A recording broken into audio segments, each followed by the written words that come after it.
Alright, people. Alright. We is live. That's what I'm talking about, people. Alright. إن الحمد لله وكفاه والصلاة والسلام على رسوله المصطفى وعلى عباده الذين ارتضى ومن بهداهم اهتدى وبآثار أهل المدينة اقتفى وبعد فسلام الله على القوم. أهلا وسهلا بكم ومرحبا. Wanjing lights up. Bienvenidos a todos, people. Pakhair ragle, khush aamadid. And as always, swagatam, swagatam.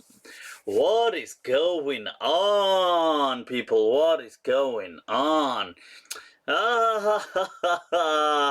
naughty nutties.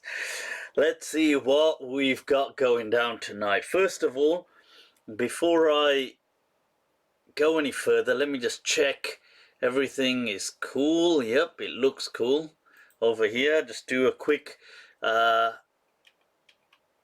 audio check as well with my Facebook familia. Where are you, people? Here you are. All right, so just give me a shout. Is it all good? Meanwhile, I'll just look at that. Somebody sharing up this salam. The Qadiani issue. Come on, we're not going to be discussing that. Right, so what is going on, people? What is going on? Alright, people giving me the thumbs up. Everything's all good. I'm just going to share this to my other page.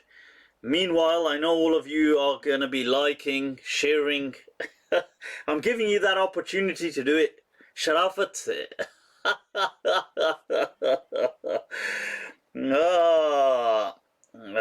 I just opened Facebook and I saw this question. Azarati, you're doing it. It says, if Adam alayhi salam was a messenger, who was his message to?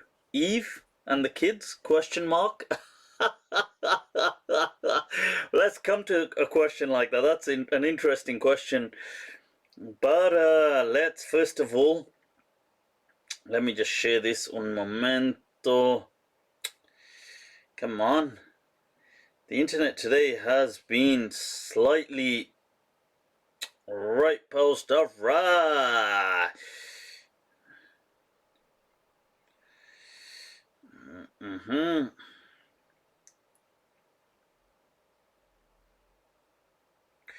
All right, that's done. We is good to go. It's all clear, folks. It's all clear. So look at that. The questions firing in. Let me just run you through, people, what's been going down before we get into anything. Always, obviously, for anybody that's new. People, look at that. Look at that, people. Subscribe, yaar. What are you waiting for? What let me just go through the Facebook pages and the most recent. All right, this is the most recent mind trap that we've done. It had Hamza Raza on it, who is a chaplain from Boston, US, so do check that out. ज़माना कुछ भी कहे उसका एहतराम न कर, जिसे ज़मीर न माने उसे सलाम न कर। शराब P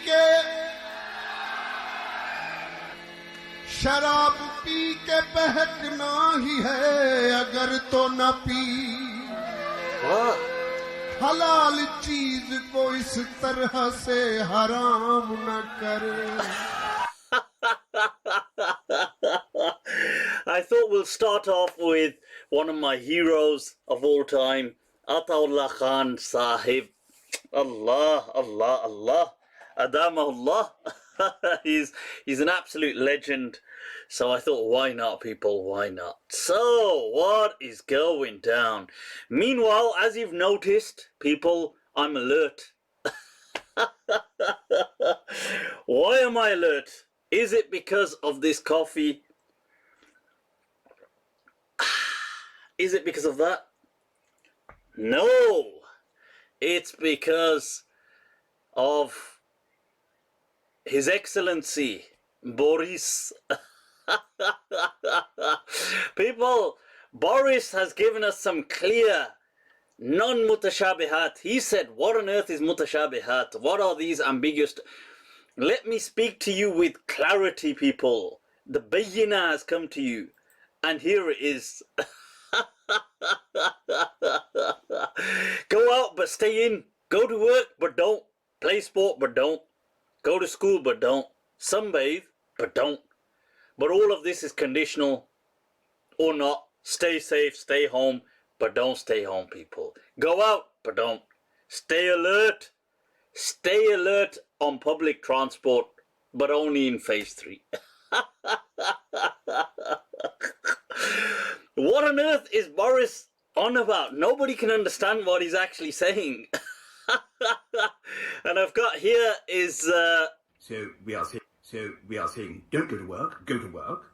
Don't take public transport, go to work, don't go to work. Stay indoors. If you can work from home, go to work. Don't go to work. Go outside, don't go outside. And then we will or won't, something or other. You know, everybody had been anticipating Boris's speech that maybe he's going to relax the guidelines. Maybe he's going to, I don't know, come up with something much more strategic.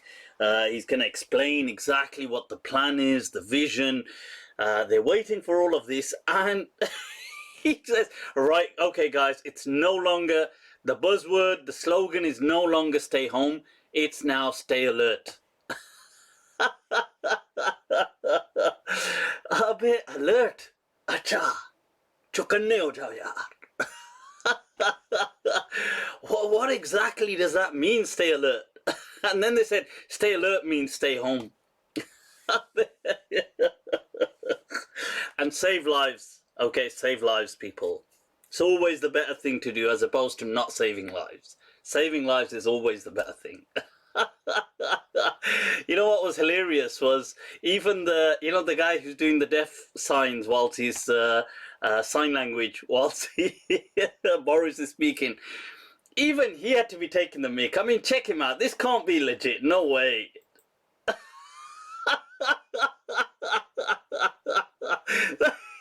I think he's just put a hit on his head. He's just gone like, you know what? He's greenlit. That's it.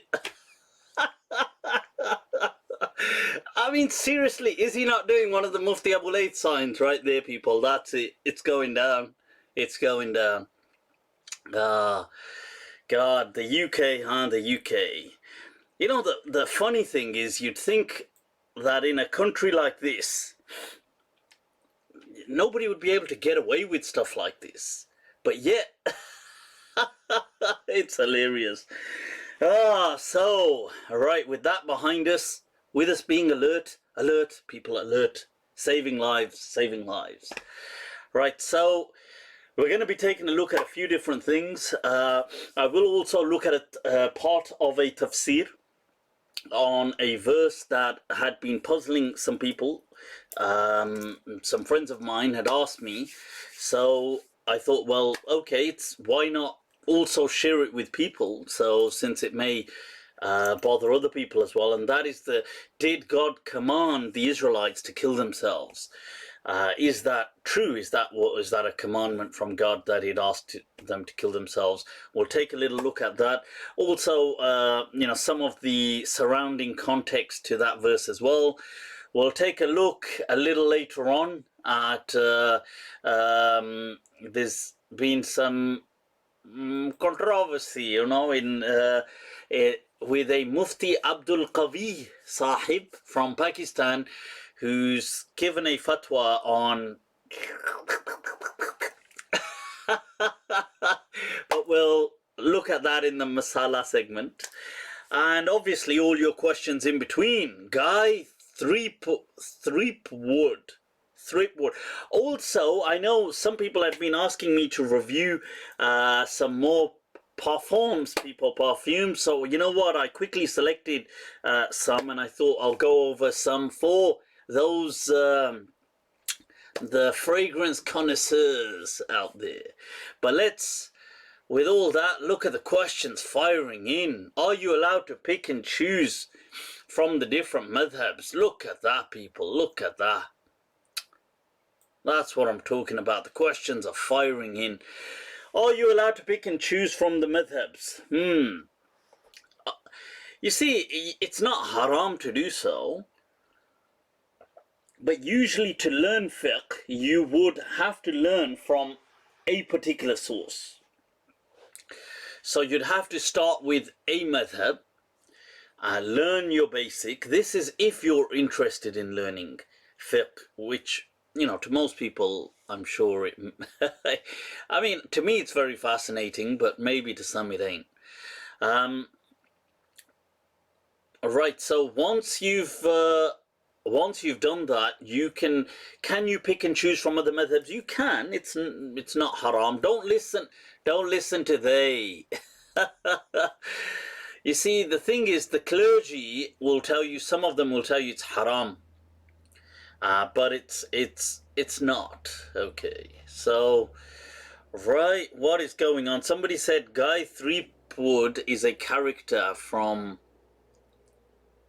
it's gone now. From Monkey Island is a game from Monkey Island. I've got no idea.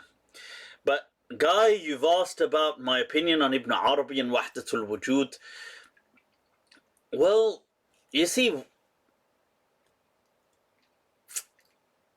Right, okay. Un momento. Sorry, just gotta check. Right, so I just gotta see here what's right.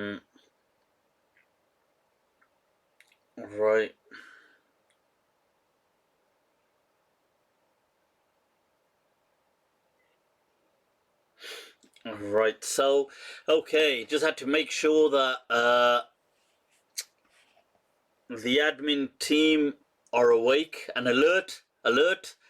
Some people are trolling, but they're trolling on Facebook. अच्छा. चलो आते हैं आपकी तरफ. Hang in there.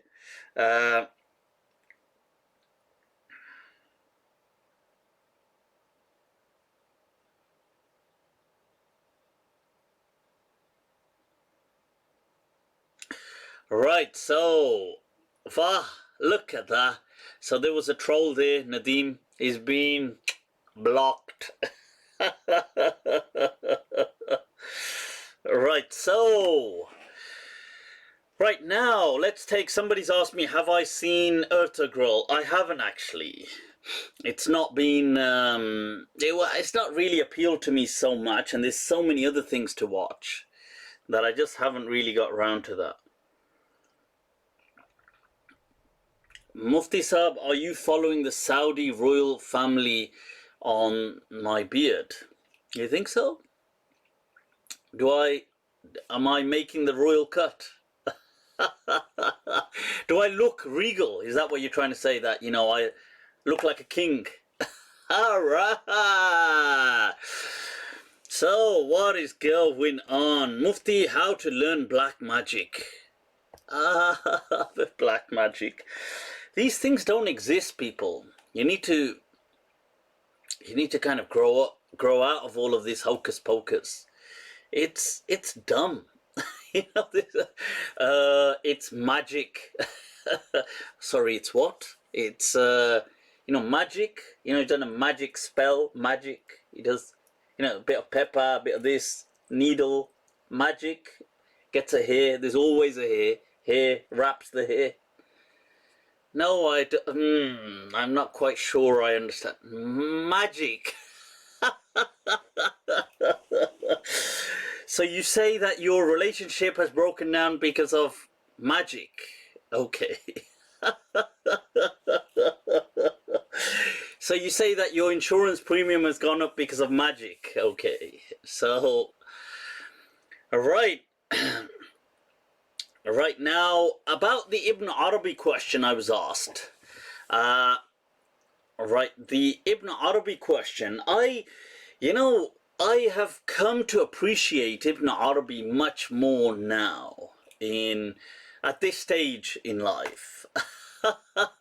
And after having a dislike for him previously, I am now quite fond of Ibn Arabi. That said, I do admit I haven't still read him expansively. I haven't really, but just some of the ideas, Wahdatul Wujud, things like this. The kind of oneness of being, or being sourced in the ground of being. Am I just doing a Boris with clarity here? Am I just being like super clear in what I'm saying? So that being, things that being with a capital B, exists with God in that sense, as in with the ground of being, which, as Tilak and some other kind of theologians had said in English, but I think they took that term from the Muslim mutakallimun, because wajibul wujud is the ground of being, really, and that's an Arabic term that the Muslims used. So I know Tilak used it and things like this, but it wasn't historically used in the English sense. So I feel that,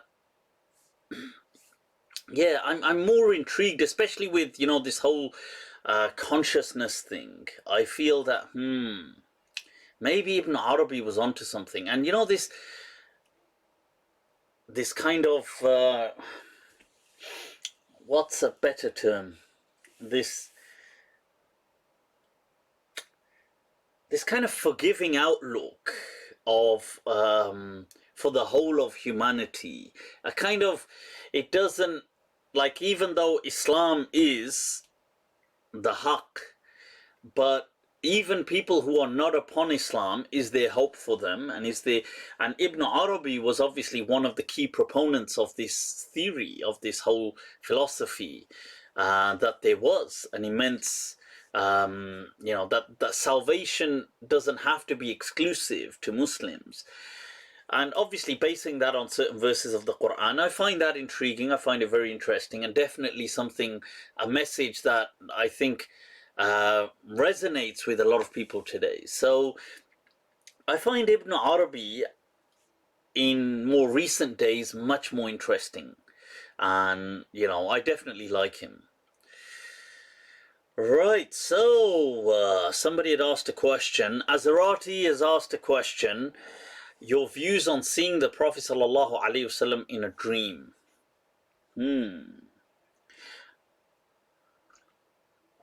You see, I feel that dreams, this once again is more a recent kind of development of thought I've had. Maybe when I say recent, maybe like within the last 1 year or so. And that is that I've started to kind of feel that maybe people are going to say, yaar, pagal ho gaya.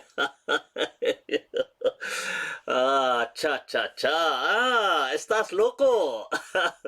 You see, people may feel it's because I'm kind of going crazy. I'm not, but I've started to kind of find more interesting this theory that was posited by certain physicists, actually, and certain researchers, that what if dreams are a dimension in and of themselves? And that sounds crazy when you say it like this with the standard, model of physics, but not necessarily. You see, physics is much more kind of intriguing than, like, let's say, biology as a science. Physics, it can actually, because it is intrigued by things like consciousness, by the evasiveness of time, by quantum realities.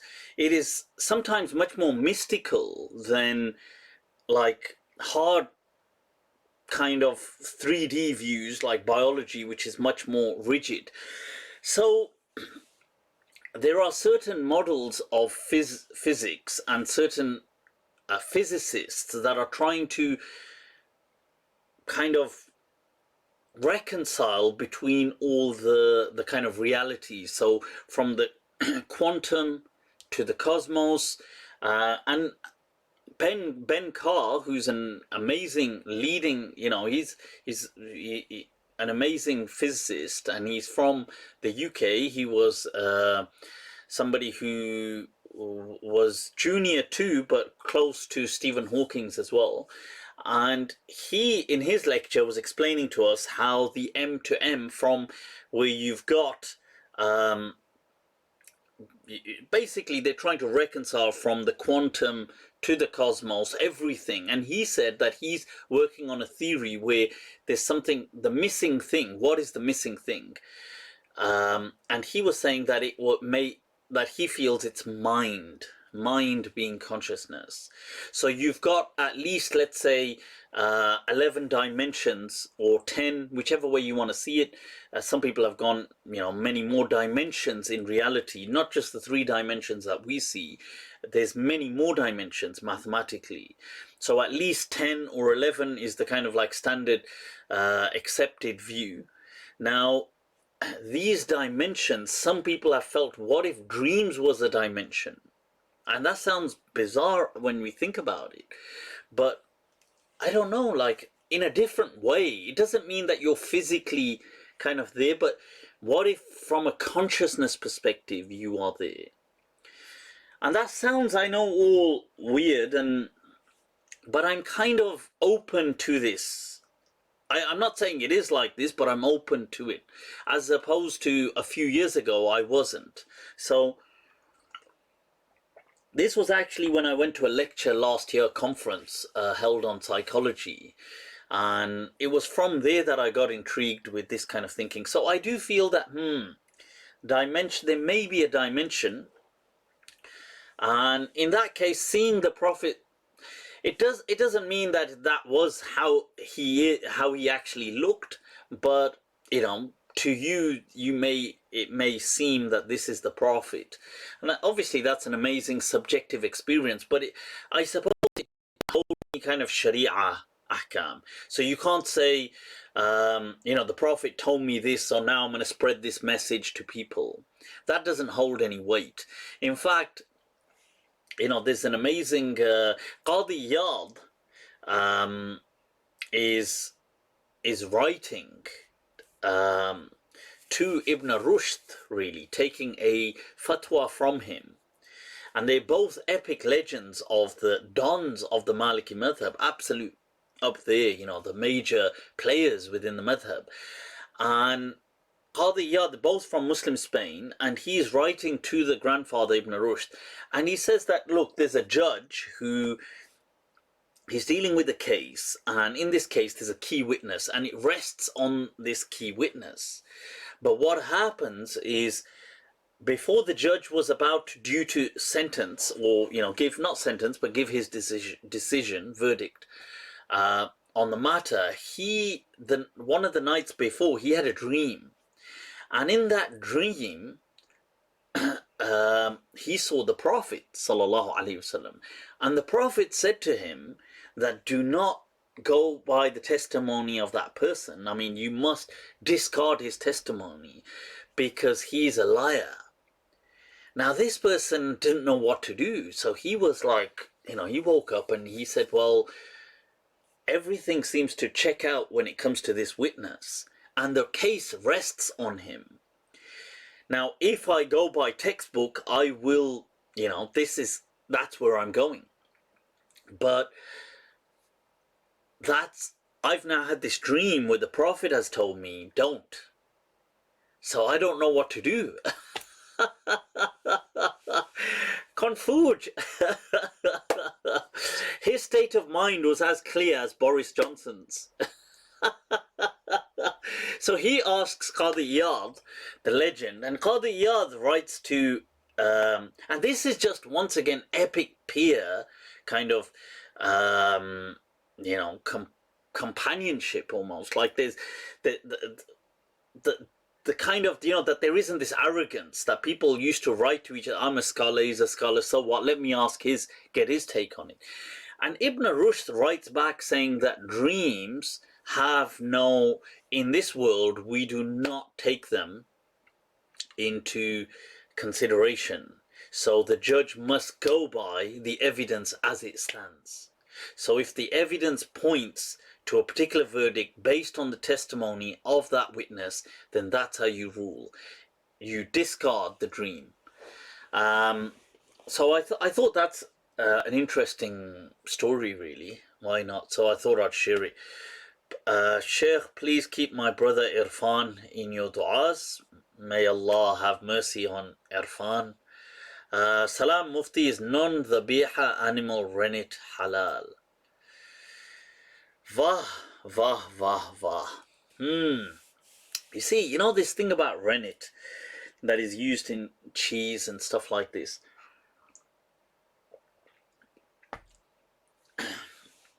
I would say that it is permissible because there were several companions that used to consume it. And I know other ulama have ruled against it. It's because I would argue that once again, the nature has changed to a great extent. But that's, I would go in line with that the deen wasn't seen. It was kind of treated very with ease. So I would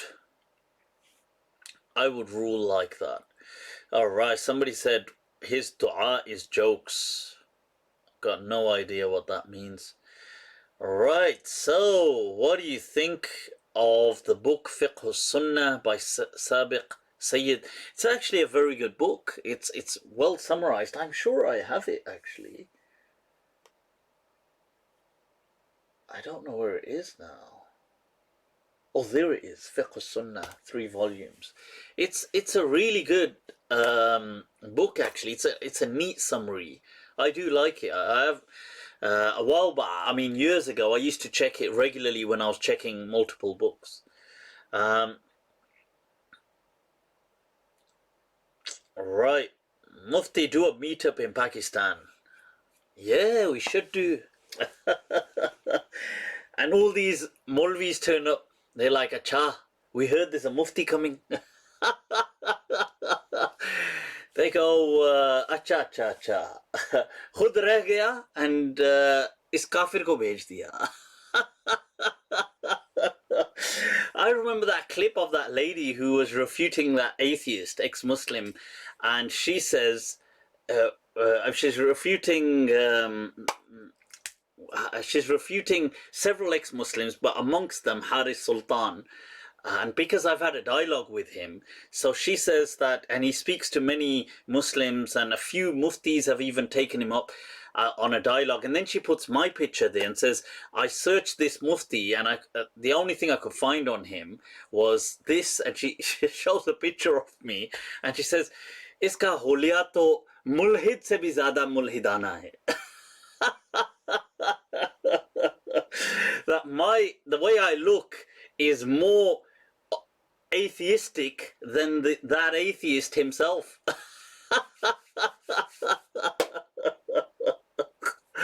I was like, wow. Right, speaking of Pakistan, people, I'm utterly disappointed to hear that the Pakistani authorities had arrested Mirza Ali Engineer Saab, who is I think he's a great person. He's a scholar from Pakistan. I think he's from Lahore or somewhere in Pakistan, but he's independent. He has his own thoughts. He's free kind of thinking, and he's not as rigid, nowhere near as rigid as these other groups. Naturally, he is from Pakistan, born and raised, so his views will still, to some extent, reflect that backdrop. You know, he's not going to be like, at the end of the day, he's not going to look like me or maybe permit. I mean, forget him. Most people don't permit what I say. But, but that's because, is that because I've lost the plot? Or is that because I can see where their sight does not reach? Allah. See, is it because of a perspective? Wah, wah, wah. But that said, I mean, I get distracted, sorry. I'm utterly disappointed to hear that the Pakistani authorities have arrested him. Mirza Engineer Saab, may Allah make things easy for him. This is unacceptable. Seriously, it's nothing but jealousy, nothing but sectarianism. I think Hamza Ali Abbasi, I saw a tweet by Hamza Ali Abbasi. It was a tweet, I think, or it was a Facebook post, where he was saying these Pharisees, the Pharisees of the Pakistanis, of Pakistan today, likening them to the Pharisees of the time of Jesus, who were this kind of rigid group of Jews. So you had the Sadducees and the Pharisees, and you had different people. So, and this is what it is, people. It's just sectarianism, and because he's got such a huge following of, millions of views he gets on YouTube. And he's very open-minded. He questions things. He questions group mentality. He'll question these kind of things. So that's what. So I'm anybody who's prepared to think out of a box. I rate them just for that ability. Whether I agree with the outcome or not is momentarily irrelevant. But I rate the fact that they are open-minded, that they are prepared to kind of think out of the box. They are prepared to to challenge the psychosocial narrative of the age. Nadeem has asked, Mufti, how do we explain why Allah commanded Ibrahim alayhi salam to kill his son? You see, Allah, I've mentioned this before, did not command Ibrahim alayhi salam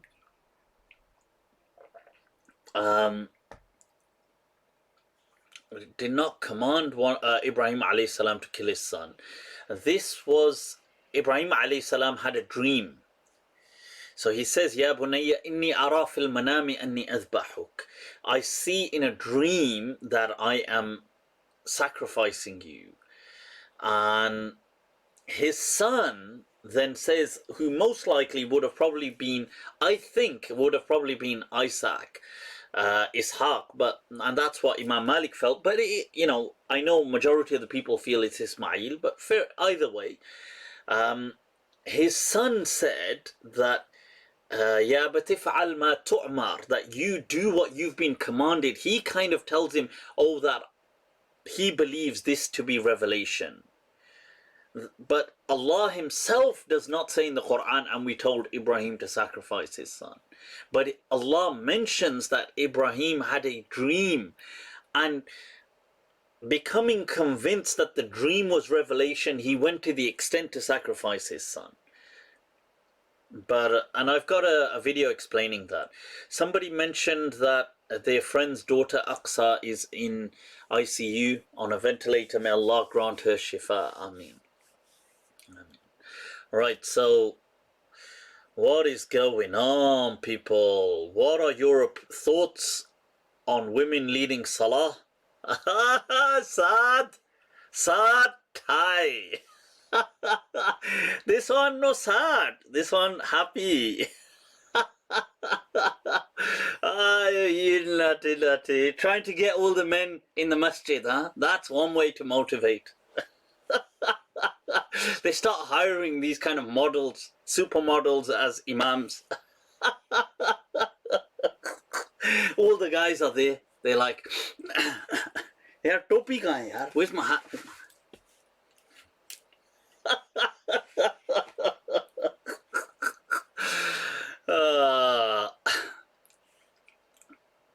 Somebody said, answer my question. God damn it. I don't know what your question is.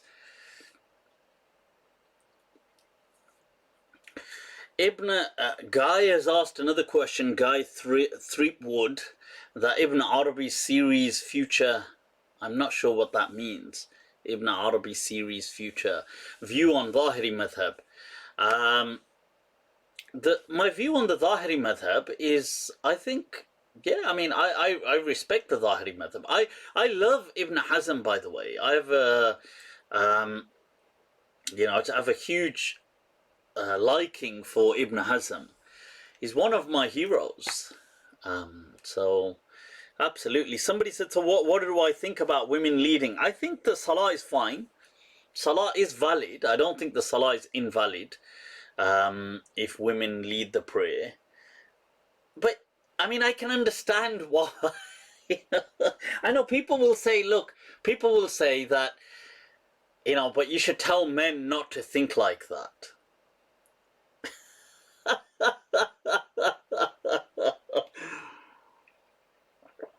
You know, but how does one tell thought how to think? You see, if men are just praying, it's just the nature. This is, I think it's just because the Imam is a dignified role. And in all honesty, I'm just being honest, if a woman, men are just going to be men at the end of the day. And, you know, whether they say it or not, whether they're like, subhanallah, subhanallah. Tasbih, right. It's, this one not nice, you know, no nice, you know, this one teasing too much. Nobody's gone into, only the imama is in ruku, everybody else behind is just still.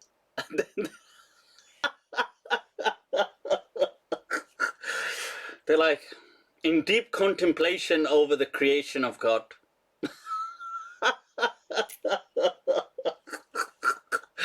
They've like reached another stage of exultant ecstasy. But I think this is why, just out of that kind of dignity, although people could say, look, yeah, but men shouldn't really think like that. Ab kya kare? You know, it's like I said, who's going to control the thoughts? This one rebel without cause, you know, or no, free thought. Yeah. And then somebody goes, and then the Imam goes into sajda. Everybody's like, and there's like a pin drop silence. Everybody's just like in that seriousness of, you know, like, you know what Nietzsche said, that there's that, the way there's, you know, the seriousness that is found with children at play when they said that there's the intimations of the divine in it. And that is the ultimate maturity, Nietzsche said, to regain the seriousness that a man once had as a child during play. Wah, wah, wah, wah. So, Mufti, will you hold classes on the Risala? Inshallah, I'm going to try and stream my Risala classes. Right, so DNA tests show that Jews and Palestinians are related. I'm surprised you disputed this while accepting the local populations converted to Islam. Right, Jews and Palestinians are related, yes, but they're not the same people. So they're Semitic, so they are related, but it's like the way you'll say distantly kind of cousins. But they were not, like the Jewish people today are not Arabs. So I feel if I remember correctly, I think the Arab haplogroup is J1, if I recall correctly. Now I don't feel, maybe some Israelis might have that, but Israelis generally will not be descendants of the J haplogroup. You thought you talk science to me. You see this and you think, you see the earring and you think, acha, let's chat science. Let's blind him with science.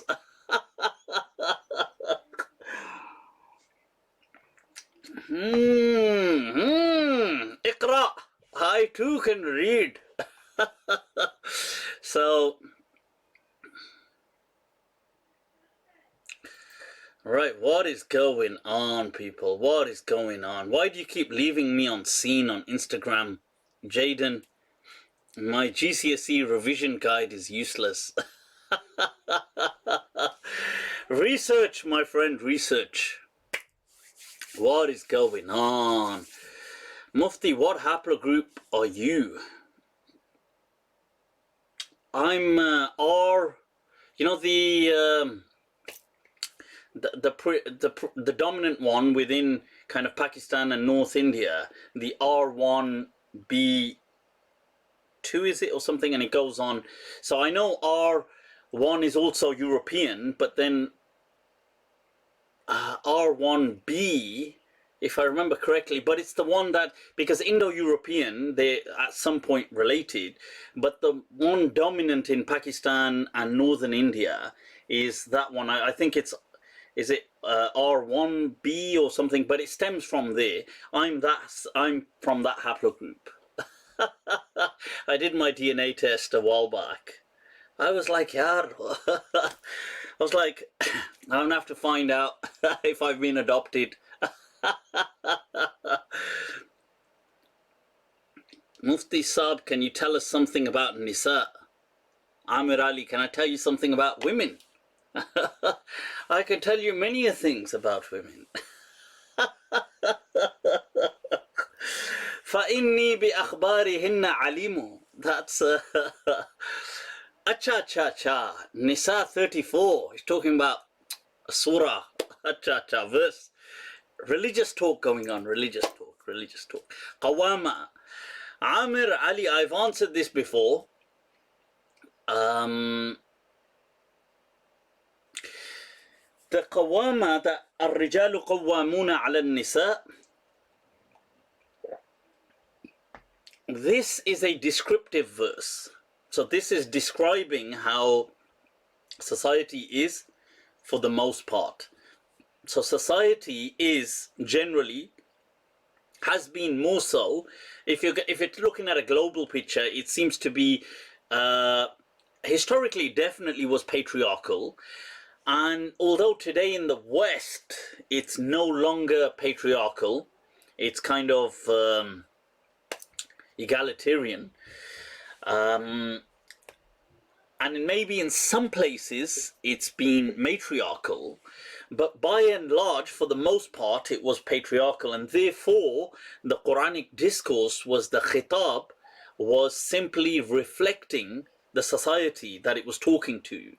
And humanity for the most part, because humanity for the most part, men have been the kind of the keepers and the safeguarding element within a family unit. They have been the providers, the breadwinners, and that still is the case from from the cognitive revolution, from the time of Adam alayhi salam coming down. For the most part, men are the kind of people that have been kind of responsible for protection, responsible for security, responsible for these things. And even though in modern societies that is not necessarily the case now, actually, wait there, let me take that back. I think it's still subconsciously there. I think that, you see, from a subconscious perspective, I feel that it's interesting because I think,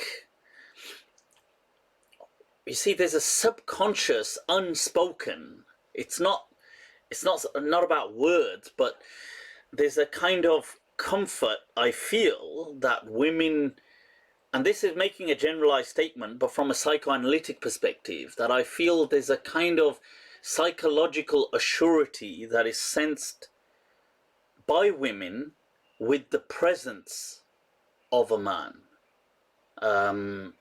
That even if he's not doing something, but so for example, in a home setting, the presence, the male presence, or not just the male like a child, but man presence, I think it non-spoken, but it kind of provides a subconscious psychological assurity for women. And even if they don't, even if the guy isn't, he doesn't have to be somebody that is going to be some kind of warrior, but still, this, I feel that we still have that psyche with us.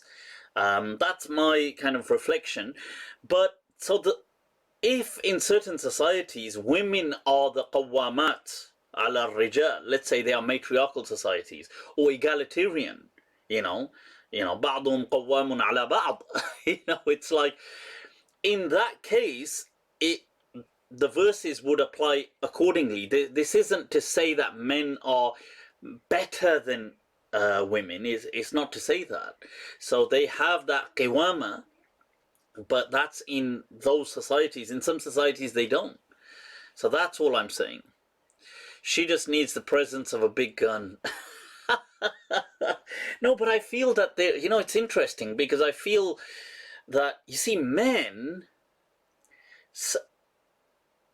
I think men, there's a time that men want kind of solitude.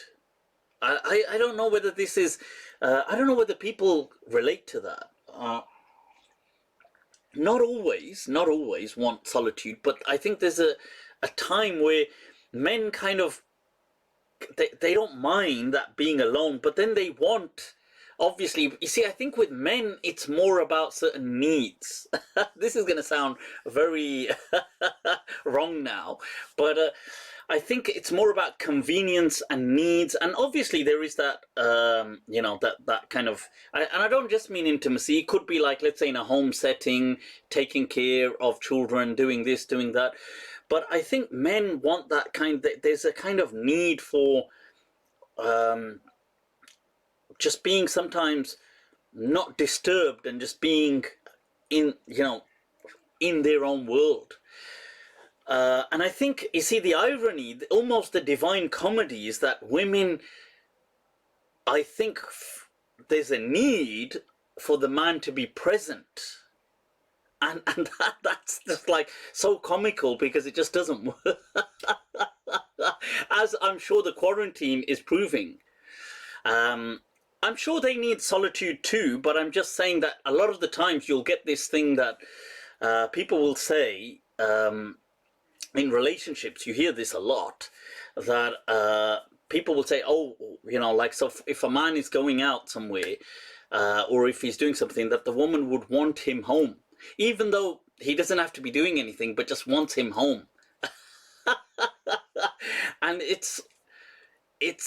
and I think this is part of that divine comedy that God has kind of let loose in humanity. Is that, could other monotheists be considered Ahlul Kitab? I think Sikh believe in the same concept of God as Ibn Arabi.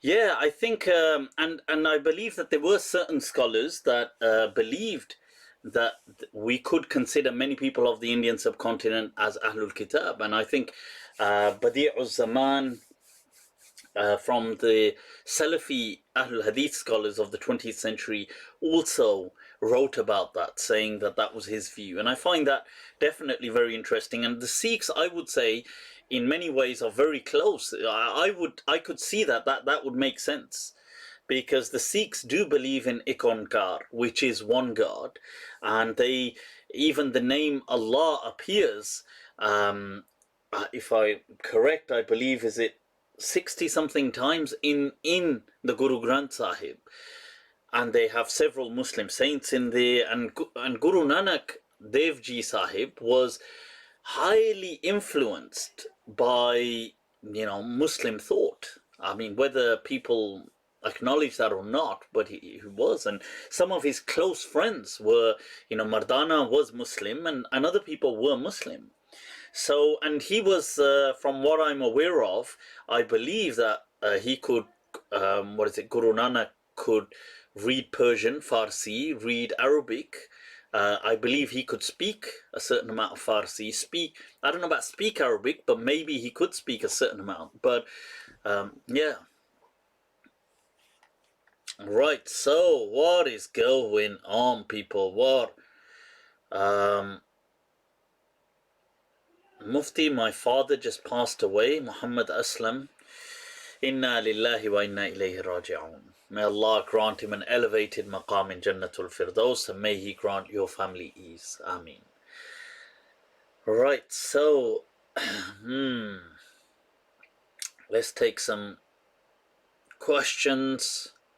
What is going on? What is going on, people? What is going? Can you please expand on other people of other faiths attaining salvation Of course, rather. I do mention this. I've got a clip that what if reason leads me away from God? And you can watch that clip. I go in more detail there explaining that, look, that even if a person uses reason and it takes him away from God, I feel that that person would still be saved, because they have done their best. And this is what I quote certain books, certain Muslim theologians. Baydawi quotes it, other people, that yurja afuhu, that this is what we are hopeful, that that person has salvation. I believe that's in the Tawali' he quotes. But yeah, so sorry, the Matali'. Now, but you can watch my clip on it, and I feel that that is, it seems to reflect the understanding of Islam that I see. Mufti, you look tired. Ain't we all, people? Mufti Sahib, can you answer my question? I just did. All right. What is going on? Somebody said you're a Mufti with an earring. Bet that's old news, yar. You can watch my detailed video clip on earrings. Right, thoughts on Farhan Hassan al-Maliki. Nadeem has asked, right, yeah, Farhan Hassan, Sheikh Farhan Hassan from Saudi Arabia.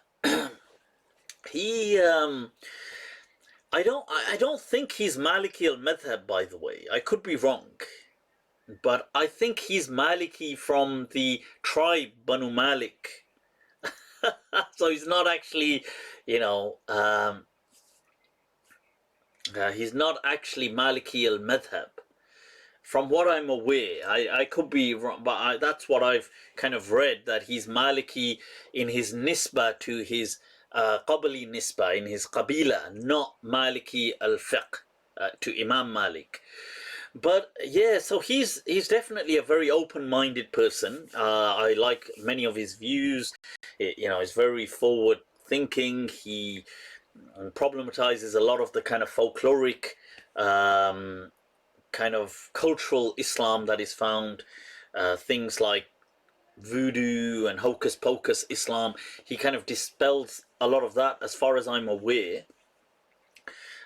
Demonic possessions, magic, stuff like that. That's what so he's very, I like that. I admire that. Obviously, these are the kind of views I hold, so naturally the only issue I personally, as a person, not that I have with him, but with his views, I don't have an issue with him, but with his views, where I'm at conflict with his views, are right. So where his attitude towards companions of the Prophet, like Muawiyah radiallahu an, I think he's very kind of, he takes like a Shia kind of stance, or a Shia inclined stance towards Muawiyah radiallahu an, and I think he's quite dismissive, and maybe even strongly dismissive. So obviously my views clash with his views on things like that. And I've got a detailed video. I put it up on Instagram as well, because many people were asking me about, can we criticize the companions? So do check that out. Right, so what's my view on Sheikh Ninawi?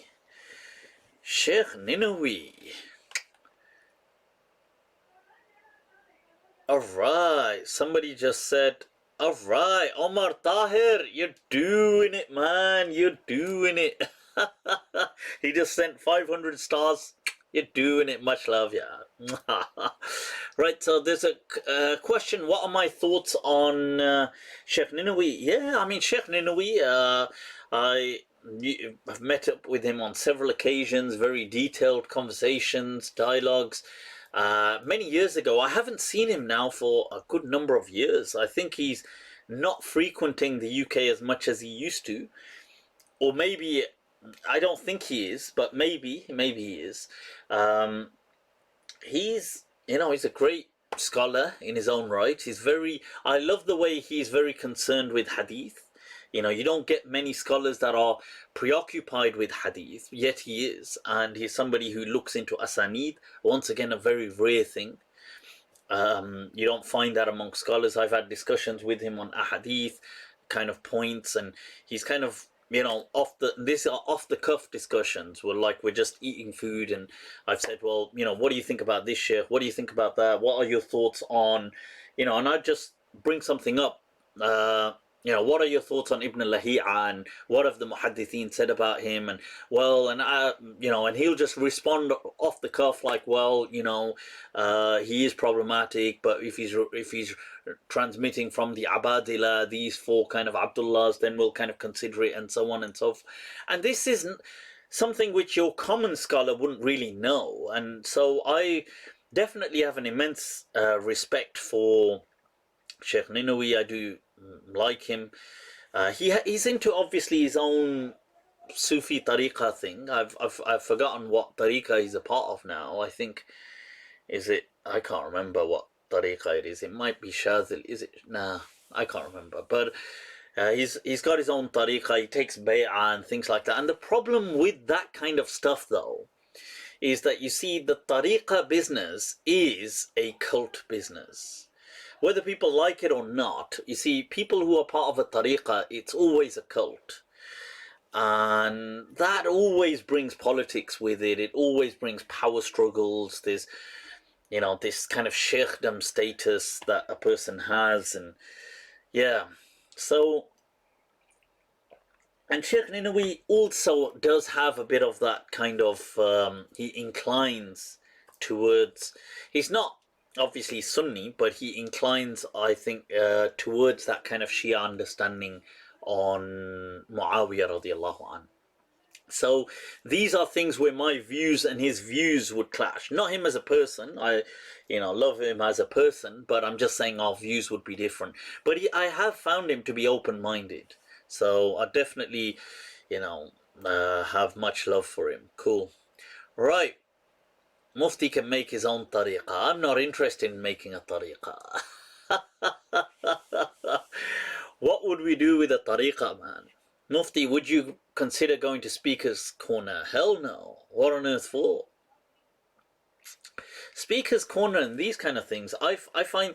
See, that kind of stuff is like... that's not where thinking takes place. That's just for people who want to shout. It's not my style. Mind you, if I did go to Speaker's Corner, I would probably unite everyone. Unite them against me. For once there would be unity. Guy has asked, would I do a lecture on Ibn Arabi in the future? Sure, if I manage to kind of read some of his stuff. Right, so what is going on, people? Oh, speaking of reading, I finished a book this last week. I thought I'd just say a few words on it. It's by Daniel Klein, and I've got several books by him. He's a very fun, witty kind of writer. His words are very... they're easy flowing, and he writes in a kind of almost like a humorous, lively manner, but yet it's deep seated in philosophy always. And this book, I don't know whether I've had this book, I must confess, for a number of years now, and I never really read it. And I remember beginning it a few years, about maybe 5 years ago, and I read a few pages and I got distracted and I never read it again. And I came across it just about 2 weeks ago or something, and I thought, well, I've never really finished this book, and let's make the most of it. And I'm trying to get back into more and more reading every day. So I read it, and I have to say it's a very ironically, it's a very lively book, although the topic is about meditations from a Greek island on the pleasures of old age. the topic may seem quite somber, maybe even morbid to some. I don't think it is morbid, but you see, how do we deal with old age? And it's like it's, you know, in many ways it's like the elephant in the room. You see, whether we like it or not, we're all aging. We're aging, and you know, with each second. Now, many of us are either so young that old age seems so distant that we can't really, you know, we know it's a reality, but we haven't got time to really take it seriously at this stage, or to ponder over it. And then there's those who are starting to, let's say, reach old age, not old age, but they're no longer necessarily, you know, they're not in their 20s anymore, not even in their 30s, and people who are definitely in their 40s, 50s, 60s. He, whilst writing this book, was 73. Now, especially at that stage, he speaks about how in this society people, we're living this forever young culture, that we're so frightened to kind of embrace old age, that people, he speaks about his friends who are having kind of dental implants, who are having these veneers, who are having facelifts, who's some of his friends who are having breast implants at that stage, who are guys who are having, you know, testosterone patches and Viagra constantly, and he's not trying to judge, he's not trying to say this is necessarily a bad thing, but what he's saying is that we are trying to still live a youth, a stage of youth, and that maybe there's a grace in embracing old age. And he chooses Epicurus because Epicurus is, you know, a Greek philosopher who really speaks about old age and speaks about embracing it and the joys of it. And there's, you know, he's got a quote from him that it is not the young man who should be considered fortunate, but the old man who has lived well, because the young man in his prime wanders much by chance, vacillating in his beliefs, while the old man has docked in the harbour, having safeguarded his true happiness. It's intriguing, but it's a very daunting topic. I have to say, when I read it, it's and it's not that he answers the question necessarily, but he really grapples with it and looks at different angles and what does it mean, and what about loneliness, and what do relationships mean, and he reflects on his own life. So I found it very very enjoyable. Also a very kind of, there's like a timelessness to the book. So I found myself kind of drifting away with it, I have to say. And I definitely say, you know, people who have contemplated that topic, for them it's a must read. Cool. All right, people, let's move on. Right. Mufti, can we activate our junk DNA? I think, you see, which will lengthen our telomere. You see, this thing about junk DNA, I'm not so sure that's what it is in that sense. Obviously, there is there's a certain amount of DNA. Obviously, there's billions of, you know, the actual base codes, but there's a certain amount that is being referred to as junk DNA. I don't know whether we need to be activating these kind of things. I think that what we already have has a huge capacity. There is a kind of epigenesis as well. Our DNA can kind of interact with our lives socially, with us, and kind of there's a certain aspect to it that does still adapt and change, and it's designed in that way. Hence our DNA kind of changes over time, because not just because of it being shuffled, but also it adapts as well to certain circumstances of survival and things like this. Right, so just un momento, just checking. What's going on here? Right, Shavik, has Quran made you laugh like you laugh at jokes? I'm not sure if that's a real question. Uh, right, so... Right, okay. Has the Quran made me laugh? No, I've never really, you know... I mean, sometimes maybe like, if you mean by that, like a wondrous laugh, like, oh wow, like that. Maybe certain verses, or certain realizations of certain verses, but not like, ha ha ha ha, like that kind of laughter. Obviously, the Quran is not trying to be comical. It's not a humorous script. It's not. It's it's dealing with very serious matters. So shukran, but I think you've Inaya, reptilians brainwashed subconscious mind to believe in old age. We are meant to live up to 900 years like Pleiadians and Lyran ET, closet ETs to human. I don't understand that question, Inaya. Apologies. Somebody said, could I give the name of that book? The book was called Travel with Epicurus.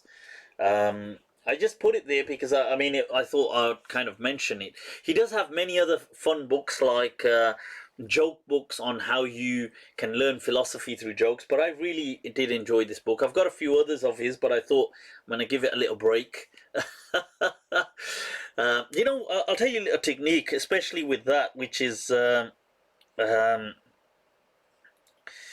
I don't know if you want to, if you choose, sometimes you can get very kind of like study background kind of music, and which is like a slow, kind of almost nostalgic tone to it, very strong kind of piano-y tone. And I haven't got my earphones here, but I will wear them and I will place it at a very low kind of volume. So I'll put it at like maybe 20%, 25% maybe. So it's in the background to what I would normally listen at. And so it's very faint, it's very like just subtle in the background. And then I would read, you see, with that going on. So it's not loud at all. It's just subtle, and it's almost like it's in the background somewhere, just distant. And it's amazing the kind of effect it has. I mean, I was reading that and oh my God. Right. Somebody's asked, Mufti, what do you think of Al Mahdi Institute? I think Al Mahdi Institute is amazing. That's enough. Right. So somebody stop spamming. Right. So I think it's an amazing institute. I have spoken to the Imam and asked to get Sheikh.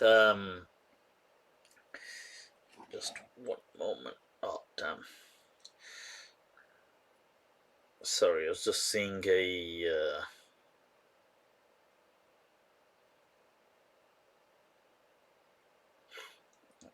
a message there. Right, so yes, I have spoken. Al Mahdi Institute, I think it's an amazing building, one of the best buildings I've seen for an Islamic institute. I've spoken to Sheikh Arif about coming on Mind Trap. He has agreed.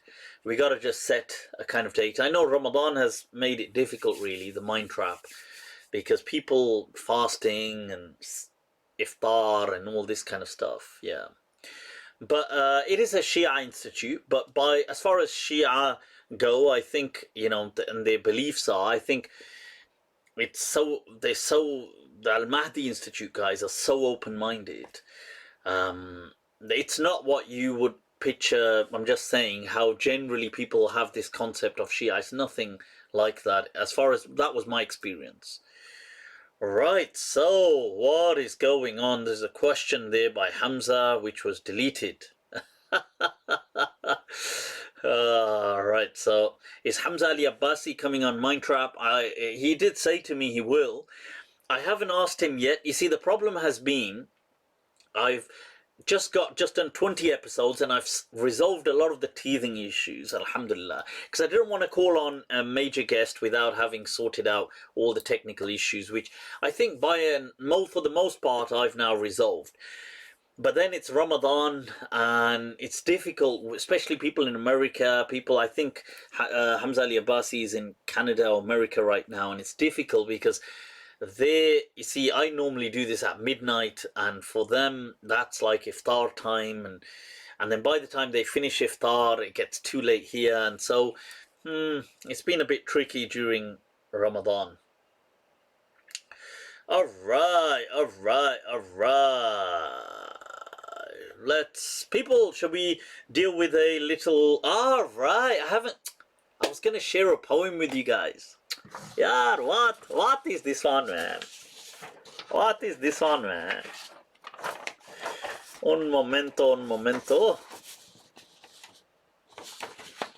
Put that there.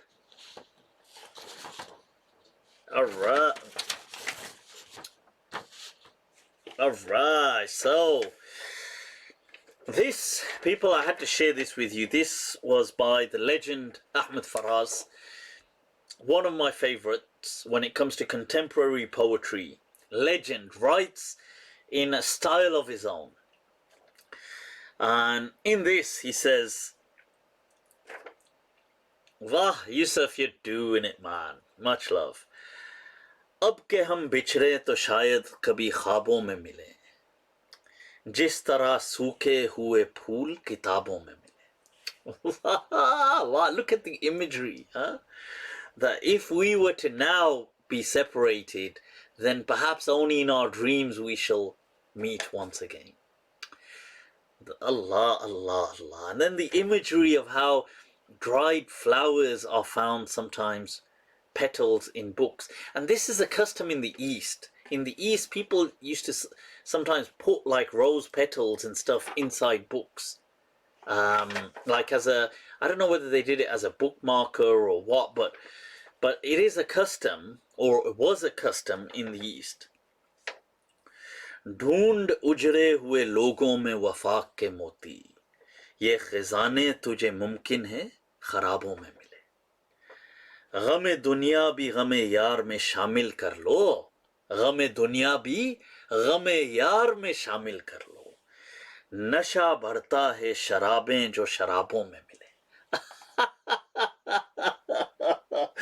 He's like this, the gham, and gham is so difficult to translate from the poetic sense, because gham in Urdu poetry is not necessarily a negative, but in sorrow or depression or melancholy in English are negative kind of terms.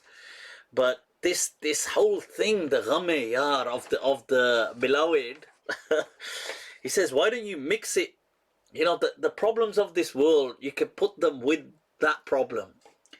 That true alcohol is only enjoyed when it's mixed with other alcohol. गमे दुनिया भी गमे यार में शामिल कर लो, नशा बढ़ता है शराबें जो शराबों में मिले. तू खुदा है तू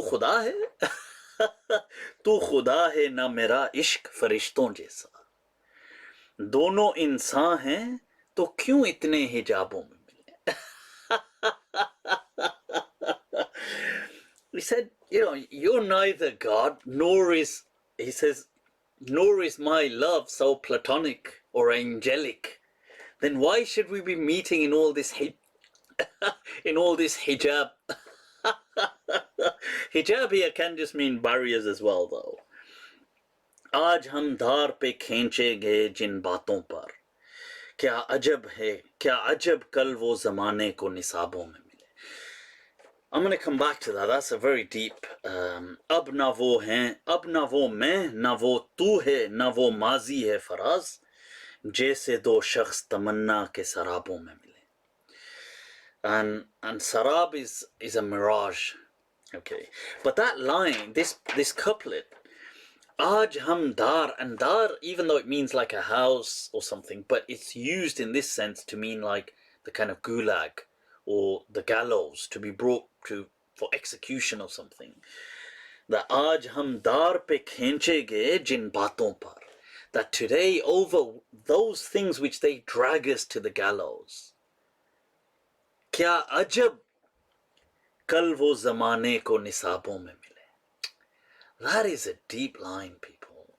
That he says, you know, that how astonishing it would be that, or isn't it amazing that maybe in the tomorrow to come, these very things over which people are trying to kill us, these kind of concepts, see, whether it's the concept of love, freedom, or these notions for which we are being dragged out, he says perhaps tomorrow they will be taught to so many people in the syllabus of that civilization.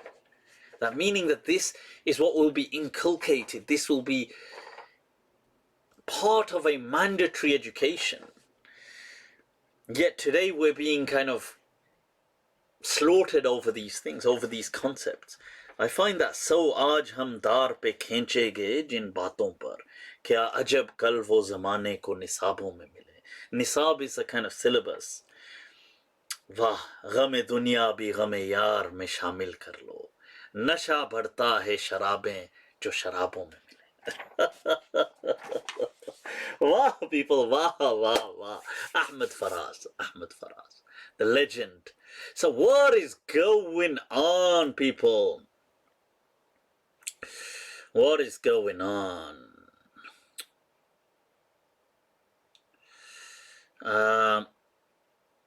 Somebody asked, Guy asked about answering his question. I don't know what your question was.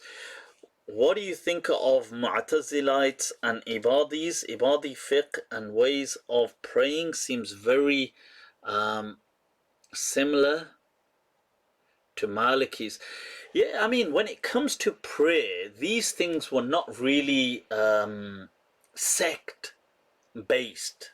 They were kind of an inherited practice. So, and I feel it's a good way sometimes to triangulate beliefs. So when you want to see something, if you can get the Sunni narrative, the Shia narrative, and the Khariji narrative, and you can triangulate the kind of truthfulness, the veracity, rather, the truthfulness of something.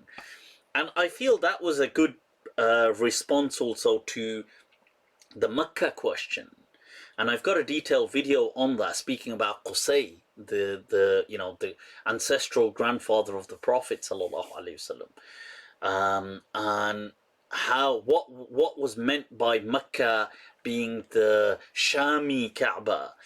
And I explained that why it wasn't Petra, and these people saying that the Prophet lived in Petra doesn't make sense, is because of this triangulation method. That there's no way the Sunni, the Khawarij, and the Shia would co-conspire to something like that. So, yeah. Alright. What is going down? Bro, you just threw a satanic symbol in. It's satanic people. Satanic.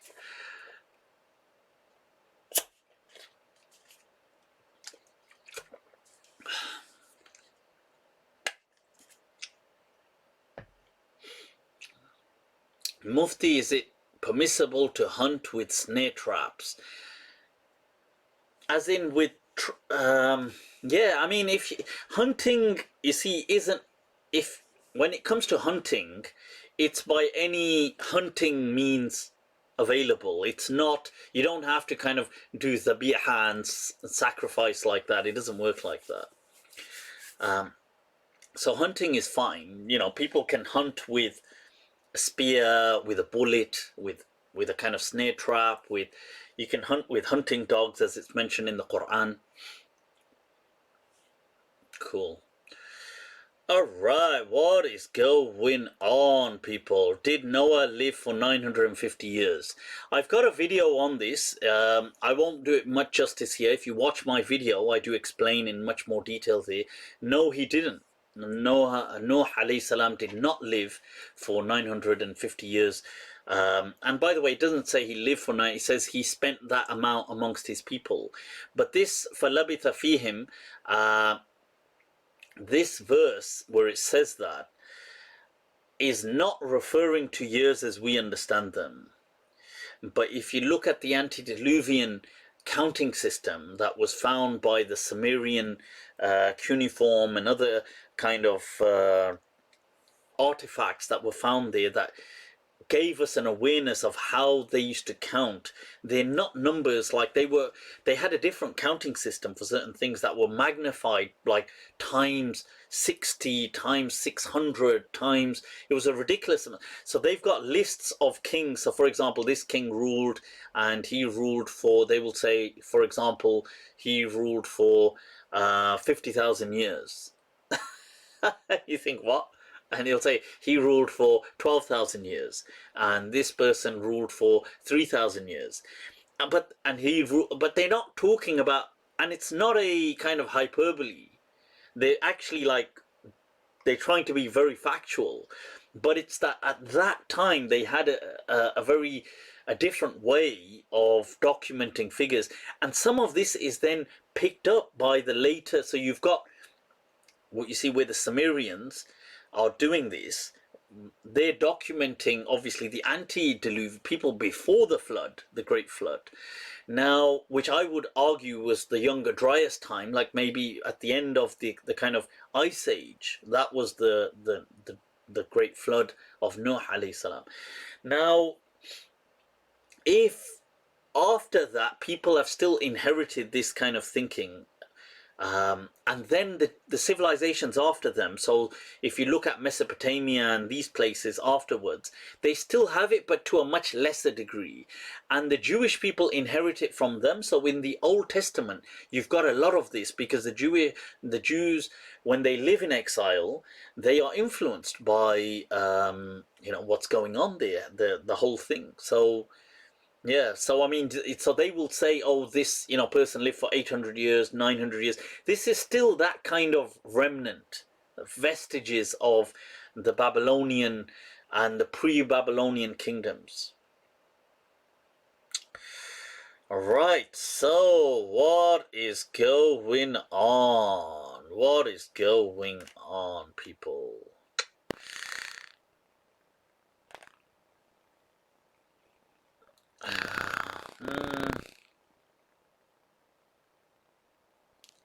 Somebody said something. What is your view on Jesus coming back? Well, I've got a detailed video on that called A Prelude to Why There Is No Second Coming in Islam. And no, I don't believe Jesus is going to come back or anything like this. And I know certain people do, but it doesn't really bother me if you want to believe that. I don't feel everybody has to copy me. Yeah, somebody's mentioned Graham Hancock. I feel Graham Hancock is definitely onto something. Definitely. I'm very intrigued. I've got several of his books. I've been through so many of his lectures. I do find him very intriguing. Somebody said, what do you think of DMT? It brought me closer to Islam. I think DMT is an amazing kind of gateway to a more intimate awareness of consciousness, because it is ultimately by coming to a greater awareness of that we get to understand reality, and by extension God. So I would feel that somebody said the mic is going bad. Is it? Voice is rattling. Wait there. Alright, un momento.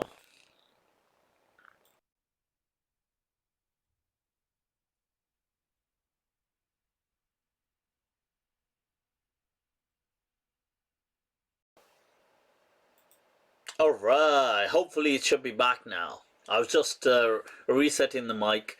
If that ever happens, somebody said sound ain't good, let me know. It should have fixed it now. Alright, so audio, please check the audio. Now it should be fine. Right, so look at that. Breaking up, Mufti, breaking up, breaking up, breaking up. Yeah, I've reset it, so relax. Yeah, so what's going on, people? What's going on? Alright, now let's deal with a verse of the Quran. This is the tafsir that I quote sometimes. This is Urwatul Wuthqa. Now I know there was a tafsir Urwatul Wuthqa by, the writing. I don't know whether it was actually. I don't think it was printed in print, but anyway, of Muhammad Abdul. But this is of the subcontinent scholar Maulana Abdul Karim Al-Athari, who was part of the Ahlul Hadith, the Salafi kind of denomination, but one of the most open-minded scholars I've ever come across. He passed away in the 70s, I believe it was, and he, during his life, was a khatib throughout, throughout Pakistan. I think in Punjab somewhere, may have been Gujranwala or somewhere like that. But anyway, he's way ahead of his time. So absolute legend. Right, so I was going through, but I was asked a question, and I just thought, well, I'll kind of use this as a little anchor point, that's all. The question I was asked was to do with the verse of the Quran in Surah Al-Baqarah, and that is verse 54, I believe. Yep, 54. And it's to do with Moses and the Israelites, and it says, وَإِذْ قَالَ مُوسَى لِقَوْمِهِ يا قوم إنكم ظلمتم أنفسكم باتخاذكم العجل. That when Musa alayhi salam says to his people that, oh people, you have transgressed against yourselves by taking this the kind of calf, the golden calf that they take to worship. فَتُوبُوا إِلَى بَارِئِكُمْ. Now, so repent to your Creator. فَاقْتُلُوا أَنفُسَكُمْ ذَلِكُمْ خَيْرٌ لَكُمْ عِنْدَ بَارِئِكُمْ. And kill yourselves. That is better, as far, that will be better with God. فَتَابَ عَلَيْكُمْ. And then he repent, and then God turned back. He turned back upon them, meaning turned back here as in forgave them. فَتَابَ عَلَيْكُمْ from the word tawbah. إِنَّهُ هُوَ التَّوَّابُ الرَّحِيمُ. Indeed, he is the oft forgiving, the most merciful.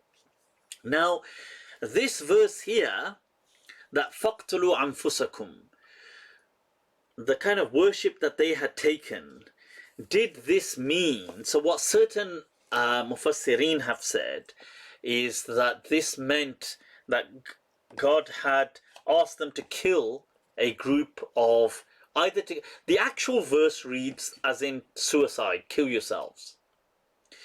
Now, some people have done, most Muslim Mufassirin don't accept that absolutely literally, because that would mean just everybody kill themselves. فَقْتُلُوا أَنفُسَكُمْ. There will be no more Israelites. So we know that didn't happen. So they say, فَقْتُلُوا أَنفُسَكُمْ means kill some of yourselves. So they take this to be a majaz, that a بَعْضًا مِنْكُمْ, or فَلْيَقْتُلْ بَعْضُكُمْ بَعْضًا, or some of you should kill some of the others, i.e. the perpetrators. And I think some biblical kind of commentaries say that the Levites, because the Levites was, Levi was the kind of the ancestral figure, forefather figure of Moses, and his tribe or his people from the Bani Israel were the Levites. So some commentaries say the Levites killed the perpetrators, who were whatever they were. A certain number of them, they killed them. Now, some Muslims have taken that. Most Muslims have not taken that. I mean, all Muslims, Mufassirin, really have not taken that verse absolutely literally, because that would mean all the the Bani Israel just killed themselves and then there were no more Bani Israel. But we know that isn't true because that's not what happens in history, and then the verse carries on talking about them. So obviously if they cease to exist, that would be pointless. So what does this verse mean? And some people have said, well, you know, God can say, I heard some people have said, well, because they worshipped this false God, they had become murtad, they had apostated, and the punishment of an apostate was murder, and therefore it was justified to kill those who perpetrated this act of worship. That, in my understanding, is wrong, it is inaccurate, and it's in conflict with this verse of the Quran. Why I feel that is because if you look at this verse, you see Allah mentions fataba alaykum, and then He forgave you. God forgave you. Question would be, why would He forgive you? What does that mean? Because has He forgiven? That could either mean He's forgiven those who have been killed. I mean, that, well, you know, in all honesty, that does very little for them in this world because they're dead. I mean, or He forgave those who didn't worship, but then that doesn't add up because they didn't worship anyway. So why are they being, they didn't worship the false God, so why are they being kind of, you know, punished? So, and then the verse ends with Innahu huwa tawwabur rahim. Indeed, Allah is the most merciful. And to kill yourself seems to conflict with mercy. So I disagree entirely. What this verse actually means is this verse is a kind of, it's said as a kind of repudiation, as a kind of rebuke, that faqtulu anfusakum, that Musa alayhi salam is saying this to them. Not God, but Musa alayhi salam is saying this to them, that, you know what you, this is like what you deserve. You know, it's like if somebody is that angry and they say, you know what, you deserve to just, because what Moses is saying is that, look, we've done this exodus, we've done all of this, I go away and you guys, you sabotage almost everything. So, you know, you deserve, what is deserving is that you just kill yourself, goddammit. What is wrong with you? You should be destroyed. That is what, you know, he says, ذَلِكَ خَيْرٌ لَكُمْ عِنْدَ رَبِّكُمْ, in the bari'ikum, sorry. That is more better, you know, with God. But this is Moses speaking, alayhi salam, to them. But they do tawbah. Because the verse begins by them saying, Fatubu. Moses is saying to them, repent, God damn it.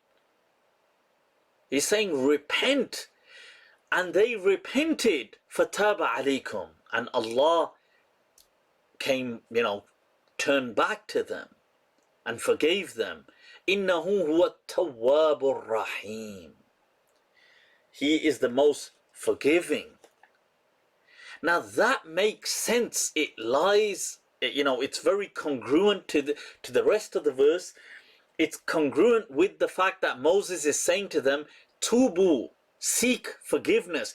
If he's going to say, you know what, you kill them, it's a bit, I know people could say, well, for the akhirah, but come on, as far as things, many of the Israelites probably didn't even believe in the afterworld, as from what we learn from their version of the religion. To say, well, kill them, and you know what, repent and kill you, it doesn't really tie in with the word Rahim, and it seems that repentance is redundant if you're just going to kill them anyway. And this is how, you know, one of the readings from Qatada, so from the non-mutawatir readings of the Quran, because the Quran was just written in the Uthmanic script without the dots. So Qatada's reading, that is non-mutawatir, but his reading, so if you had the word faqtulu, it's written as fa alif, and then there's just that, the head of the kind of qaf, but no dots. There's just a kind of bracket, which could be a ta or a ya or a ba, it could be anything, there's no dots, and then there's a lam and a waw. he read this, his reading of this was فَأَقِيلُوا أَنفُسَكُمْ, which means, and forgive yourselves then. فَتُوبُوا إِلَى بَارِئِكُمْ فَأَقِيلُوا أَنفُسَكُمْ. So repent to your Lord, and then you can, iqala is to kind of, you can let off the hook. And it's used in fiqh for a refund. You use it as a refund in, if you go to give something back, it kind of cancels out. And they pay you back, they call it an iqala. فَأَقِيلُوا أَنفُسَكُمْ فَتَابَ عَلَيْكُمْ. And then Allah came back, as in forgave them. And that seems to tie in. This is also similar to what Maulana Abdul Karim al-Athari had written as well, where he says, so he mentions here as well कि अपने आप को कत्ल करने का हुक्म था कि खुद अपनी जानों को कत्ल करो, गोया खुदकुशी कर लो, ये किसी हाल भी सही नहीं हो सकता, अपनी जानों से मुराद कौम के लोग ही हो सकते हैं. So he says that nobody accepts this as in you kill yourself entirely. And then he goes on to say, और ये भी मुमकिन है कि मूसा अलैहि सलाम का ये हुक्म सुनकर कौम ने पहले इससे कि अपने लोगों को कत्ल करते, अपनी कौम के लोगों को साथ लेकर अल्लाह से मग़फ़िरत तलब की. And so he mentions that these people, what's very likely and plausible is that they sought repentance from God. So it's very similar to what I'm saying, that kind of, the same kind of thought. And that ties in with the non-mutawatir reading of the Quran, because these non-mutawatir readings sometimes were more reflective of the meaning of what was being meant. So it was not that Allah said to the Israelites, kill yourselves, but rather when this was said, it was like out of repudiation from Musa alayhi salam to them. ذَلِكَ خَيْرٌ لَكُمْ عِنْدَ بَارِئِكُمْ. But they did tawbah, because he begins by saying, Tubu ila bari'ikum, seek repentance. And then it mentions, and then Allah forgave them. So that is what kind of ties in well. There is a verse that follows on that's worth highlighting here. And that is to do with, did the Israelites live a second time after having died, some of them? Because this verse goes on to say that they say to Moses that they demand to see God. وَإِذْ قُلْتُمْ يَا مُوسَى لَن نُؤْمِنَ لَكَ حَتَّى نَرَى اللَّهَ جَهْرًا. So they say, we want to see God, we won't believe until we see God. فَأَخَذَتْكُمُ الصَّاعِقَةُ. And then they were kind of struck down. And I believe that's because it may have been a kind of like a storm as well. By a storm, I mean like a thunderstorm as well. But this was a volcano. Okay, so they were at a volcano site, and it would have kind of erupted or had some turbulence to it. وَأَنْتُمْ تَنْظُرُونَ ثُمَّ بَعَثْنَاكُمْ مِنْ بَعْدِ مَوْتِكُمْ لَعَلَّكُمْ تَشْكُرُونَ. Now this verse 56, and then we brought you back, and it mentions after بَعْدَ مَوْتِكُمْ مِنْ بَعْدِ مَوْتِكُمْ, after your death, لَعَلَّكُمْ تَشْكُرُونَ, in the hope that you are grateful. So some people have felt that this, of course, Allah said it. So, and people will say to people like me, oh, what's wrong with you? Allah said it. So it has to be that they died and then they were brought back. So they lived again after death. So they died and this was a miracle. But it doesn't have to mean that. And many mufassirin, and even, since we've got this open, and Maulana Abdul Karim al-Athari, he even writes that, he says, Zere Nazar ayat mein, he gives several meanings of death in the Quran.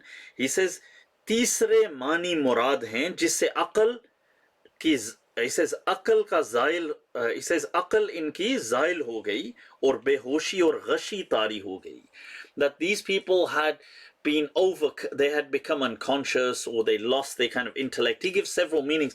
But I wanted to actually show, just in case people feel that, what I'm saying, because I would say that that was not actual death, that would be understood in two separate meanings. One is, which is the most likely one, that they were kind of struck down and perceptibly dead. Like they feared that the people that would have witnessed them would have thought that these people are dead, but they weren't actually dead. That's the meaning that I would generally go with, and yet they were revived. Just as, if somebody has gone into cardiac arrest or something like that, he's perceptibly dead now, but if he's revived, he's not actually dead in the sense of a kind of a brainstem death, etc. Now, that's the other understanding, is that you were a dead people and then Allah brought you back to life, as in gave you a civilization. This is the other understanding, and some people have taken the understanding that he sent prophets amongst you. Now, I'll just show you some of these actually, so you can see. This here is Tafsir of Alusi, and you can see he goes with, he mentions as well,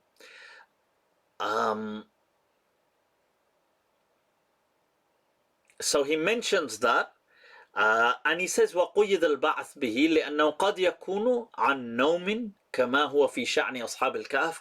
He says sometimes death is used, it could have been that they became like comatose in a deep sleep. And he mentions that this is in the Quran as well. And he gives the examples, وَيَأْتِيهِ الْمَوْتُ مِنْ كُلِّ مَكَانٍ, I believe in Surah Ibrahim, وَمَا هُوَ بِمَيِّتٍ, and death comes to him from every angle, yet he is not dead. That is a verse of the Quran. And another verse, أَوَمَنْ كَانَ مَيْتًا فَأَحْيَيْنَاهُ, what about he who was dead and then we gave him life? This was not a literal death. So even you've got Alusi here in Ruh al-Ma'ani saying that. If we take a look at Baydawi, he mentions ثُمَّ بَعَثْنَاكُمْ مِنْ بَعْدِ مَوْتِكُمْ بِسَبَبِ الصَّاعِقَةِ, and he mentions لِأَنَّهُ قَدْ يَكُونُ عَنْ إِغْمَاء أو نوم. He says that this could mean that because it's from a kind of unconsciousness, it does not have to mean a actual death. So you've got Baydawi there as well. Here is Ibn Ashur, the great Maliki legend.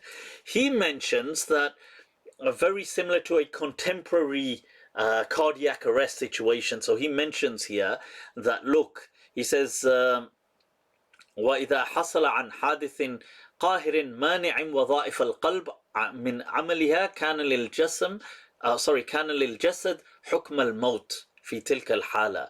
He says, if, for example, somebody was, their heartbeat almost stopped or something like this momentarily, they would be deemed to be dead.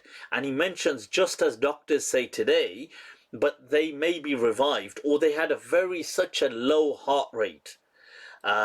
You would call that death as well. This was Ibn Ashur, the Maliki legend. Here was Ibn Atiyah, a great scholar from Muslim Spain as well. He actually writes that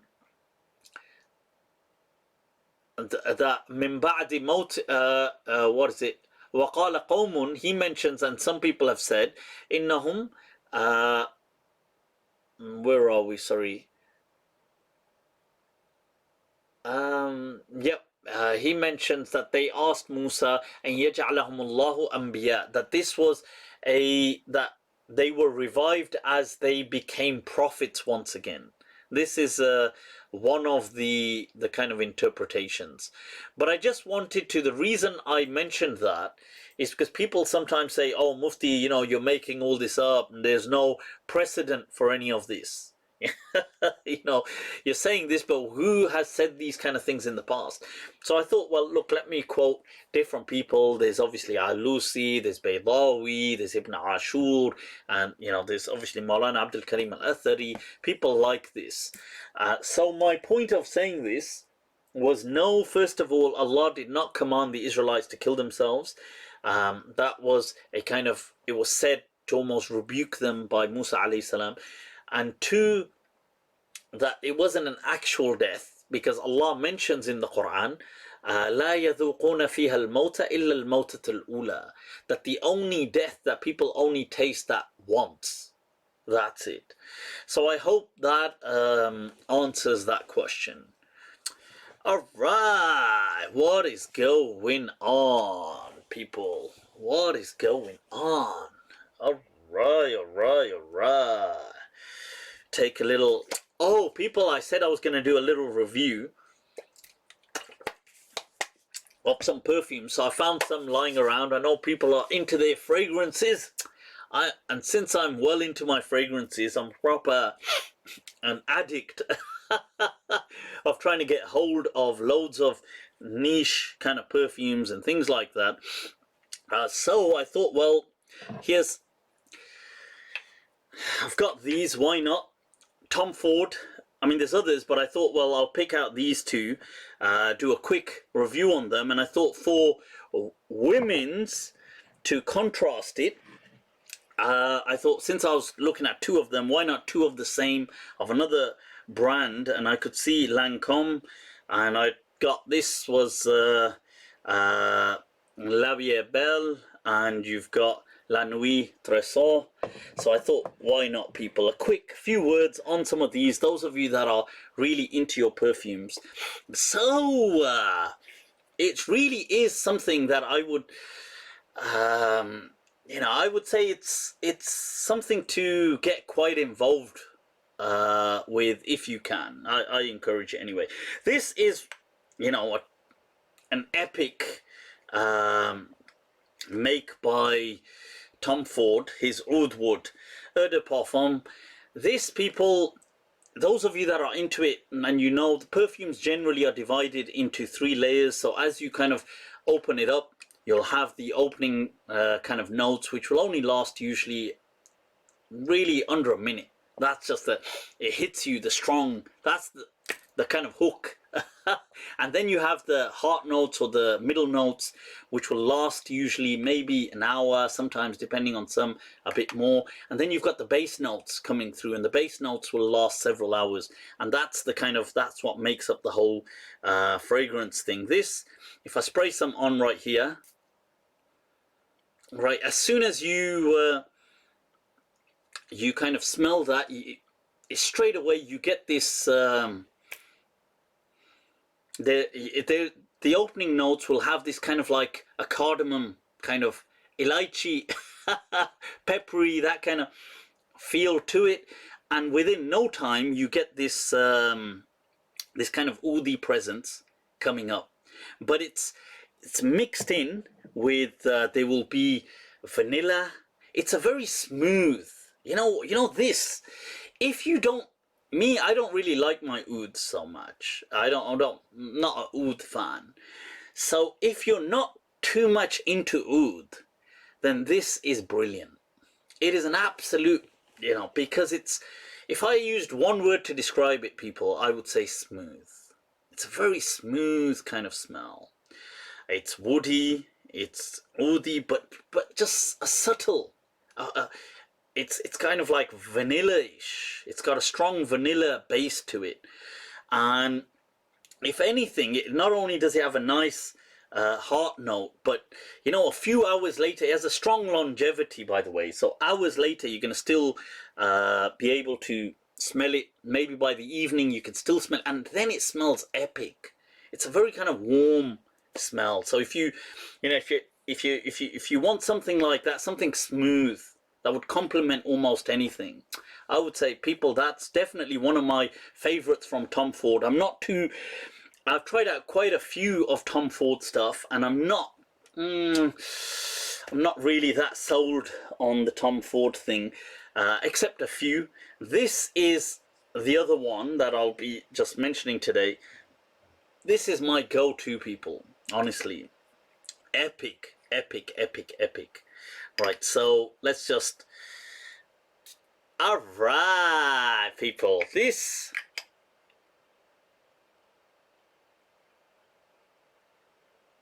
See, it has a very similar, that kind of like that cardamom thing when it opens, but the leather comes straight through. But this, people, I love it, honestly. This is one of my top fragrances.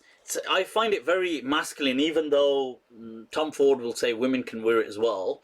But, I mean, it's very masculine. leather, but proportionately. You understand? It's not. It's like a nice, a very loud. I use the term loud kind of fragrance, but but kind of I mean, it's not fresh, but kind of refreshing. It's not like, you know, Tom Ford has Tuscan leather. That I find a bit dull. Very kind of, that's very leathery, strong leather. This is, it's got the right amount. And this is my always, you know, that's from my top, my number 2 personally, fragrance that I always use. I mean, that I always go to. So if people want any ideas, ombre leather, you cannot go wrong. And you know something, this is not from Tom Ford's private blends. So you know where he normally, the very expensive £200 kind of onward fragrances. This is just a designer fragrance by Tom Ford. He does have a number 16, what is it, ombre leather as well. But this bottle that you're seeing, it's just a designer fragrance, but it beats most of bloody Tom Ford stuff. I find a lot of Tom Ford stuff quite I'm absolutely distasteful, if I'm going to be honest. There's very few things from Tom Ford that I've been impressed by, obviously, except these two would be at the top of the list. There's Costa Azura, which is quite kind of very lively, very kind of like a marine. It's a very fresh kind of smell. A bit like how you have the classic cool water and stuff, but much more livelier. That's nice. I do use that. But and there's Tom Ford Oud Mineral, which to be honest, you can't even really smell the oud in that. And once again, that's a bit fresh. It's got that mineral kind of sea salt thing going on. But his other things, I can't stand them. In fact, today I was just trying on. I had a sample come of Tom Ford's Champaca Absolute. And okay, now, because it's been bloody like 8 hours since I put it on, or something like that, it smells okay, the base note, but it was disgusting. I found it was giving me a headache during the day. It was so, that kind of floral and jasmine-y and But anyway, so I thought, look, people ask me sometimes, these are my absolute go-tos, okay, so epic. And for women's people, women's. Well, I was going to rate this, and I thought, well, since I saw this with it as well, I thought, well, you know, they're both part of Lancome, so why not? This, you know, this is so well known. I have to say, when it comes to women's perfumes, this is probably the best, as in my opinion. But it's so commonplace because everybody's probably got it. But if they haven't,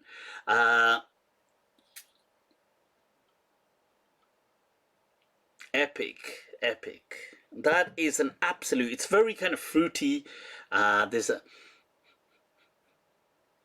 it's got a sweetness, a bit of citrusy in some ways, but it's very long lasting, epic. I mean, if any women are looking to get perfumes, that's probably, I would personally rate as my number 1 in women's perfumes, seriously. That is La Vie Belle. So La Vie Belle by Lancome, absolute. But the only thing is that it's so, everybody's probably got it, so it's not, I suppose it's not unique.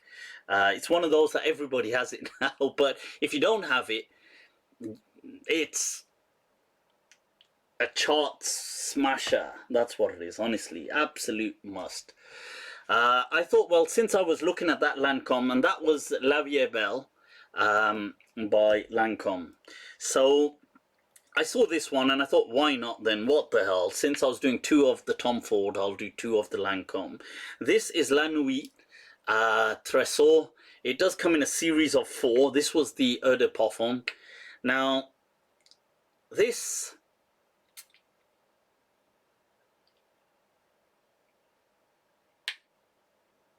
it's a very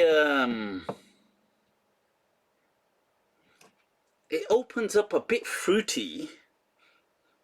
There's a kind of a rosy smell as well to it.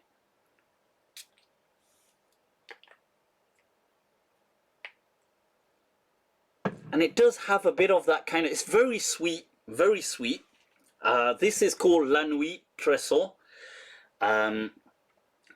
It's the Eau de Parfum one, the first one. I know they did 4. They did lighter versions and different versions after it. But it's a very sweet fragrance, very strongly, very loud. So if people love that very sweet kind of smell, that is it, people. That is very, I mean, I think it's so very strong. But it's good. So if you're looking for ideas, I know people are probably thinking Eid's coming up.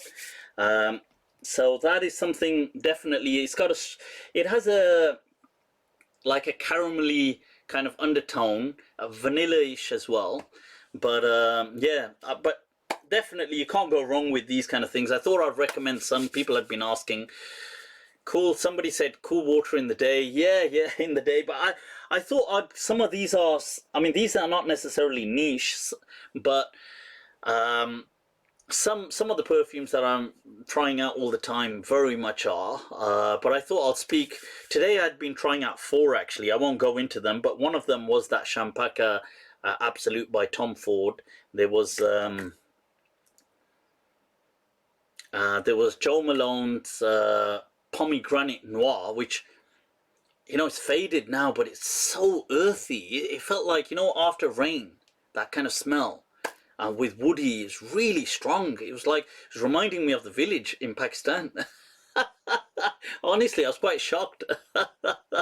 And there was a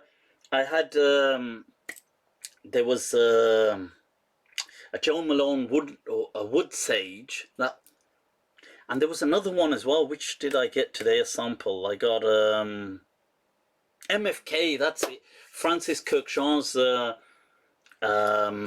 Gentle Fluidity, which was nice as well. But I'm not going into them. All right, people. That's as far as the reviews are. Let's move on with some of these questions. Peoples, what's going down?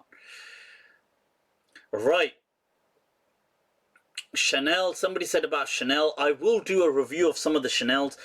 I'll do a review of you know, my top for when it comes to women Chanel, and some utterly disgusting men Chanel. One I just tried recently. I'll do a review of it. The Antaeus. That's, oh my god. But anyway, right. So. Right, earrings. I've answered that so many times. Mufti, do you think real and authentic Sufism still exists? Sufism, do I feel it exists? Yeah, I guess, isn't Sufism a state of mind? If that's what you mean, then of course, I feel that will does exist. If you mean the Sufi tariqas, you see, I'm not too kind of sold on the Sufi tariqa stuff. I find it very institutionalized. Daniel Ramirez, Mufti, can you explain the events that happened between Khalid ibn Walid and Banu Jadhiman? I'll have to kind of look into that more. Then I will come back to that question, inshallah. Somebody asked, your ideal personality. What does that mean? Or personality. What does that mean? I'm not sure what that question means. Do you mean by that person? Do you mean by that? Somebody said, I would love to.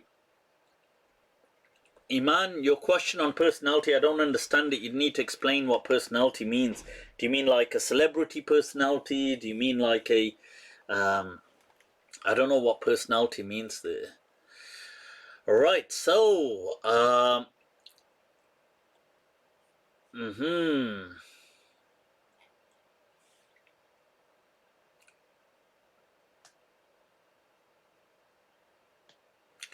Mufti, will you respond to David Woods? I don't know what his issue is. I mean, his points are. I'll have to look into what are David Wood's points. Somebody's asked, who is Maulana Abdul Karim al-Athari? I've explained before, he's a scholar from the Indian subcontinent.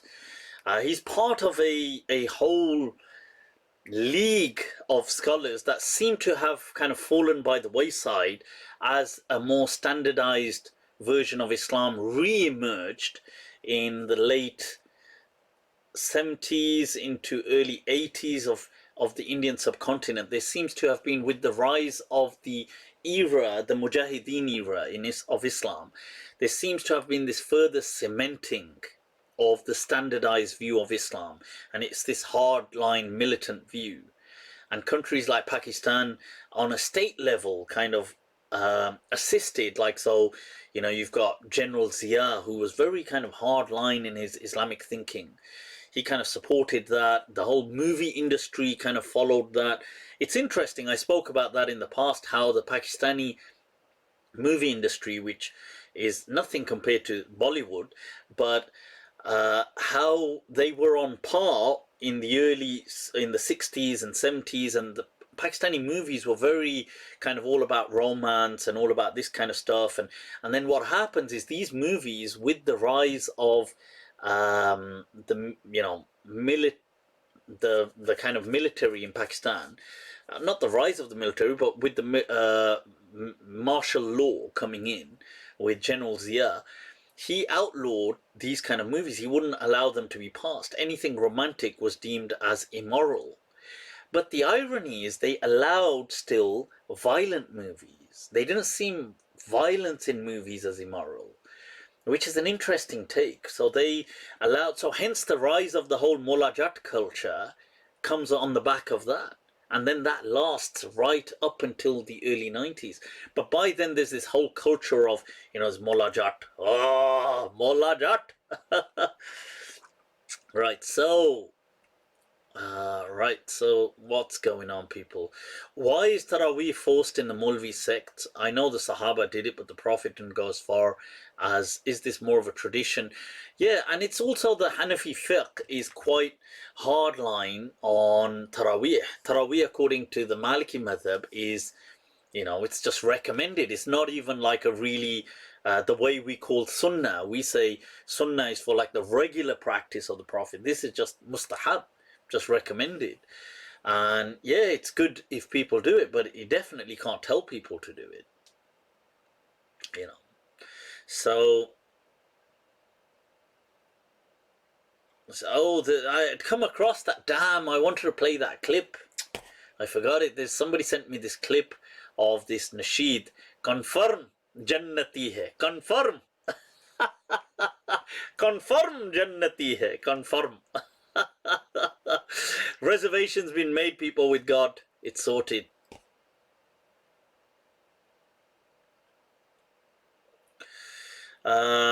Somebody said, Mufti, I've seen this clip of stating that you condone euthanasia.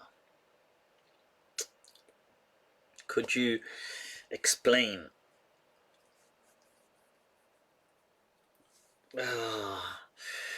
Somebody said, Mufti, would you debate David Wood?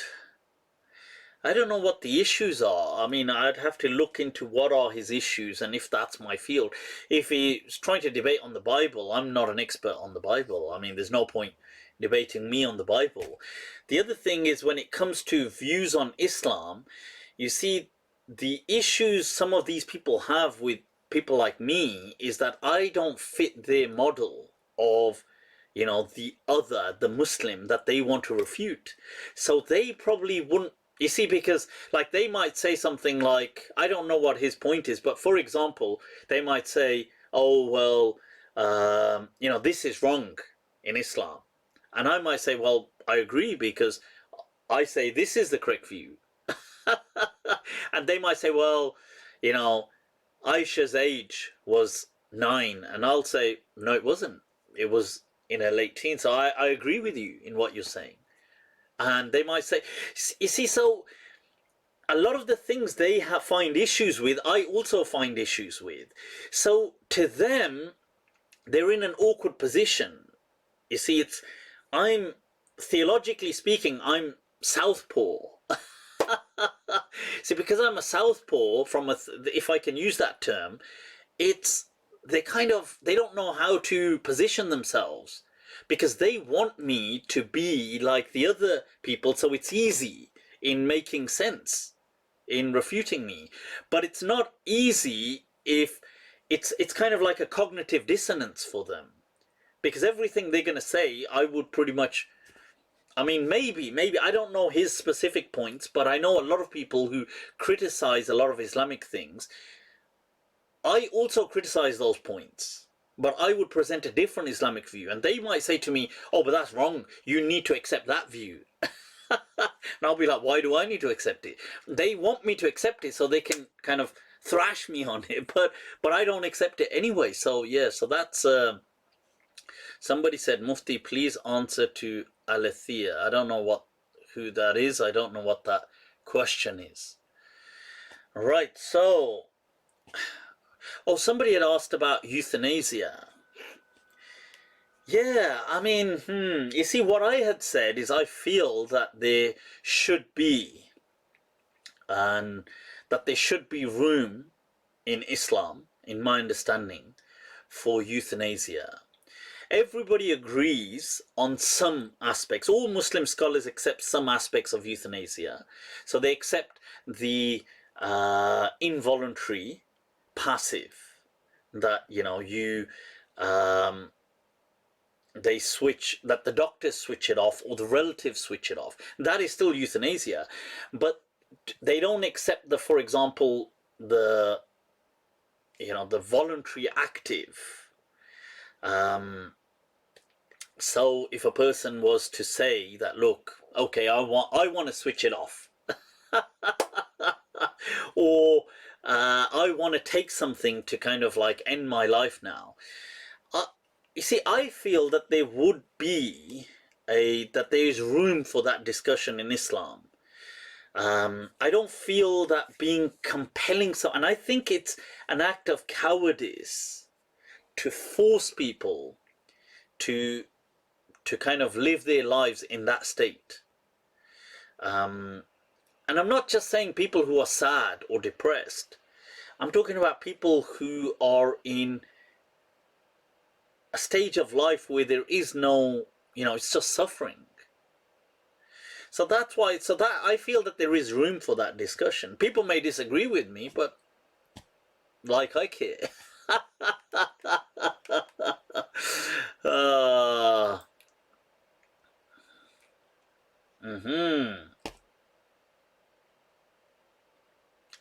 What is going on? All right, Ty Mitchell is in the house. Ty, you're doing it. Much love. People, if you haven't still watched my dialogue on Mindtrap with Ty, you got to check it out. Great discussion on what is natural Islam, especially from a convert perspective. It's on YouTube, so check it out there, people. Right, I think this is going on. Let's take a look at some of what we've got here, people. Right, so people speaking about nasha barta hai jab sharabon mein mile. When it's only awesome when you mix alcohol with alcohol. Speaking of alcohol, we've got here, people. Subscribe to our channel by clicking the subscribe button. This is Mufti from Pakistan, and enjoy Mufti the Abdul latest Qawi. uploads from our channel. जिस मशरूब में alcohol 40% से कम हो वो 40%. मशरूब वो P सकते हैं। हलाल होने का माना यही है कि पी सकते हैं। मुझे बड़ा देखना पड़ेगा। मेरे नजदीक जो अल्कोहल मादनियात से है वो तो 40% का, वो तो 100% भी हो फिर भी हलाल है। अगर हमारे उलमा का तंबाकू वाला पान हलाल है, फिर कहना पड़ेगा कि आज के जो मशरूबात है वो भी हलाल है। People, the masala segment. So, Mufti Abdul Qawi Saab, who's from Pakistan, I know he was previously involved in the kind of scandals with Kandil Baloch, who I think it was a great injustice, what was an atrocious injustice what happened against her, and she was murdered. But not that Mufti Saab had anything to do with that, but I know he was involved. It was kind of scandalized because he was sitting with her, chilling with her at certain times, and you naughty. So, and then there was another, I think she's an actress or a celebrity from Pakistan, and there was some scandal about him and her, some discussion of nikah. And then I think he said short-term nikahs are allowed. Huh? Anybody else say that? Right, so now Mufti Abdul Qavi Saab has said in that clip that alcohol, if it's up to 40%, under that is permissible. I'm not sure. You see, I want to know more about what he's saying here. 40% alcohol strength. Is that what he's saying? That's ridiculous. I mean, that would be spirits and every. I don't know if that's what he's saying. Is that what he's saying, or is he saying 40% mix it in with another mixer like a tonic? Is that what he's saying, or I'm not quite sure. And he said, well, if it was from ma'daniyat, and I'm not sure what he means by that, because ma'daniyat is like minerals and things like this. If it's from, he says, even if it's 100%. So I'm not quite sure. I don't think he's speaking about the alcohol level. Is he speaking about the percentage of the quantity when mixed with another drink? So if it's like mixed with Coke. Mufti Saab, you naughty. Yani,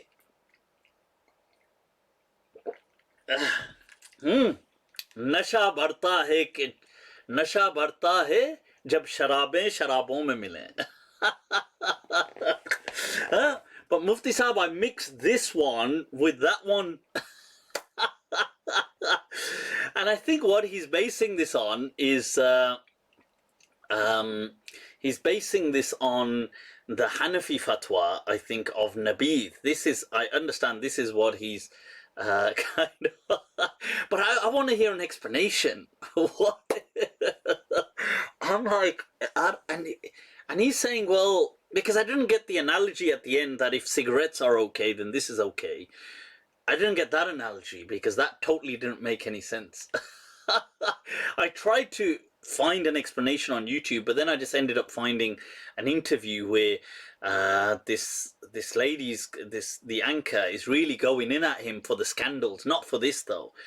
But she does mention about nikah al-mut'a, and he seems to have said that's fine. But mind you, I don't believe mut'a is haram either. But I was quite intrigued. अच्छा गालिब छूटी शराब पर अब भी कभी करना पड़ता है यार. It's one of those. So since Mufti Abdul Qavi Saab, and he's been a prominent Mufti in Pakistan, he's been like at the head of leading figure in several councils, the Ru'yatul Hilal, to do with Ramadan and Eid. He's been like in a leading positions, as far as I'm aware, on things like that. Right. So, and then you've got people like that, and then on the other, following on from that, you've got. أنا والله ما يمنعني من الإسلام إلا أن يحب شرب الخمر. أنا فعلا نفسي أسلم من زمان، بس أنا الحاجة الوحيدة اللي منعاني إن أنا مدمن خمر. فالمسلم ابتكر له طريقة، قال له خلاص أسلم واشرب الخمر براحتك. طبعا المسلم مش قصده كده طبعا، فقال له أسلم واشرب الخمر. قال له خلاص ماشي. فاليهودي قال أشهد أن لا إله إلا الله وأن محمدا رسول الله صلى الله عليه وسلم. فقال له المسلم الآن أصبحت مسلما، فإن شربت الخمر طبقنا عليك حد الخمر، وإن ارتدت عن دين الله قتلناك. فثبت الرجل على دينه ولم يشرب الخمر أبدا بعد ذلك. ودي كانت حيلة جميلة من هذا المسلم الفاضل.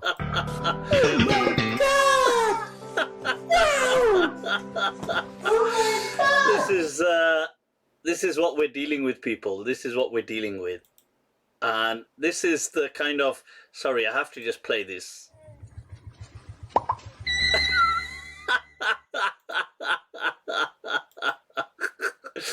That's what basically they're doing to Islam. That little boy is Islam, and that's the Wahhabi scholar.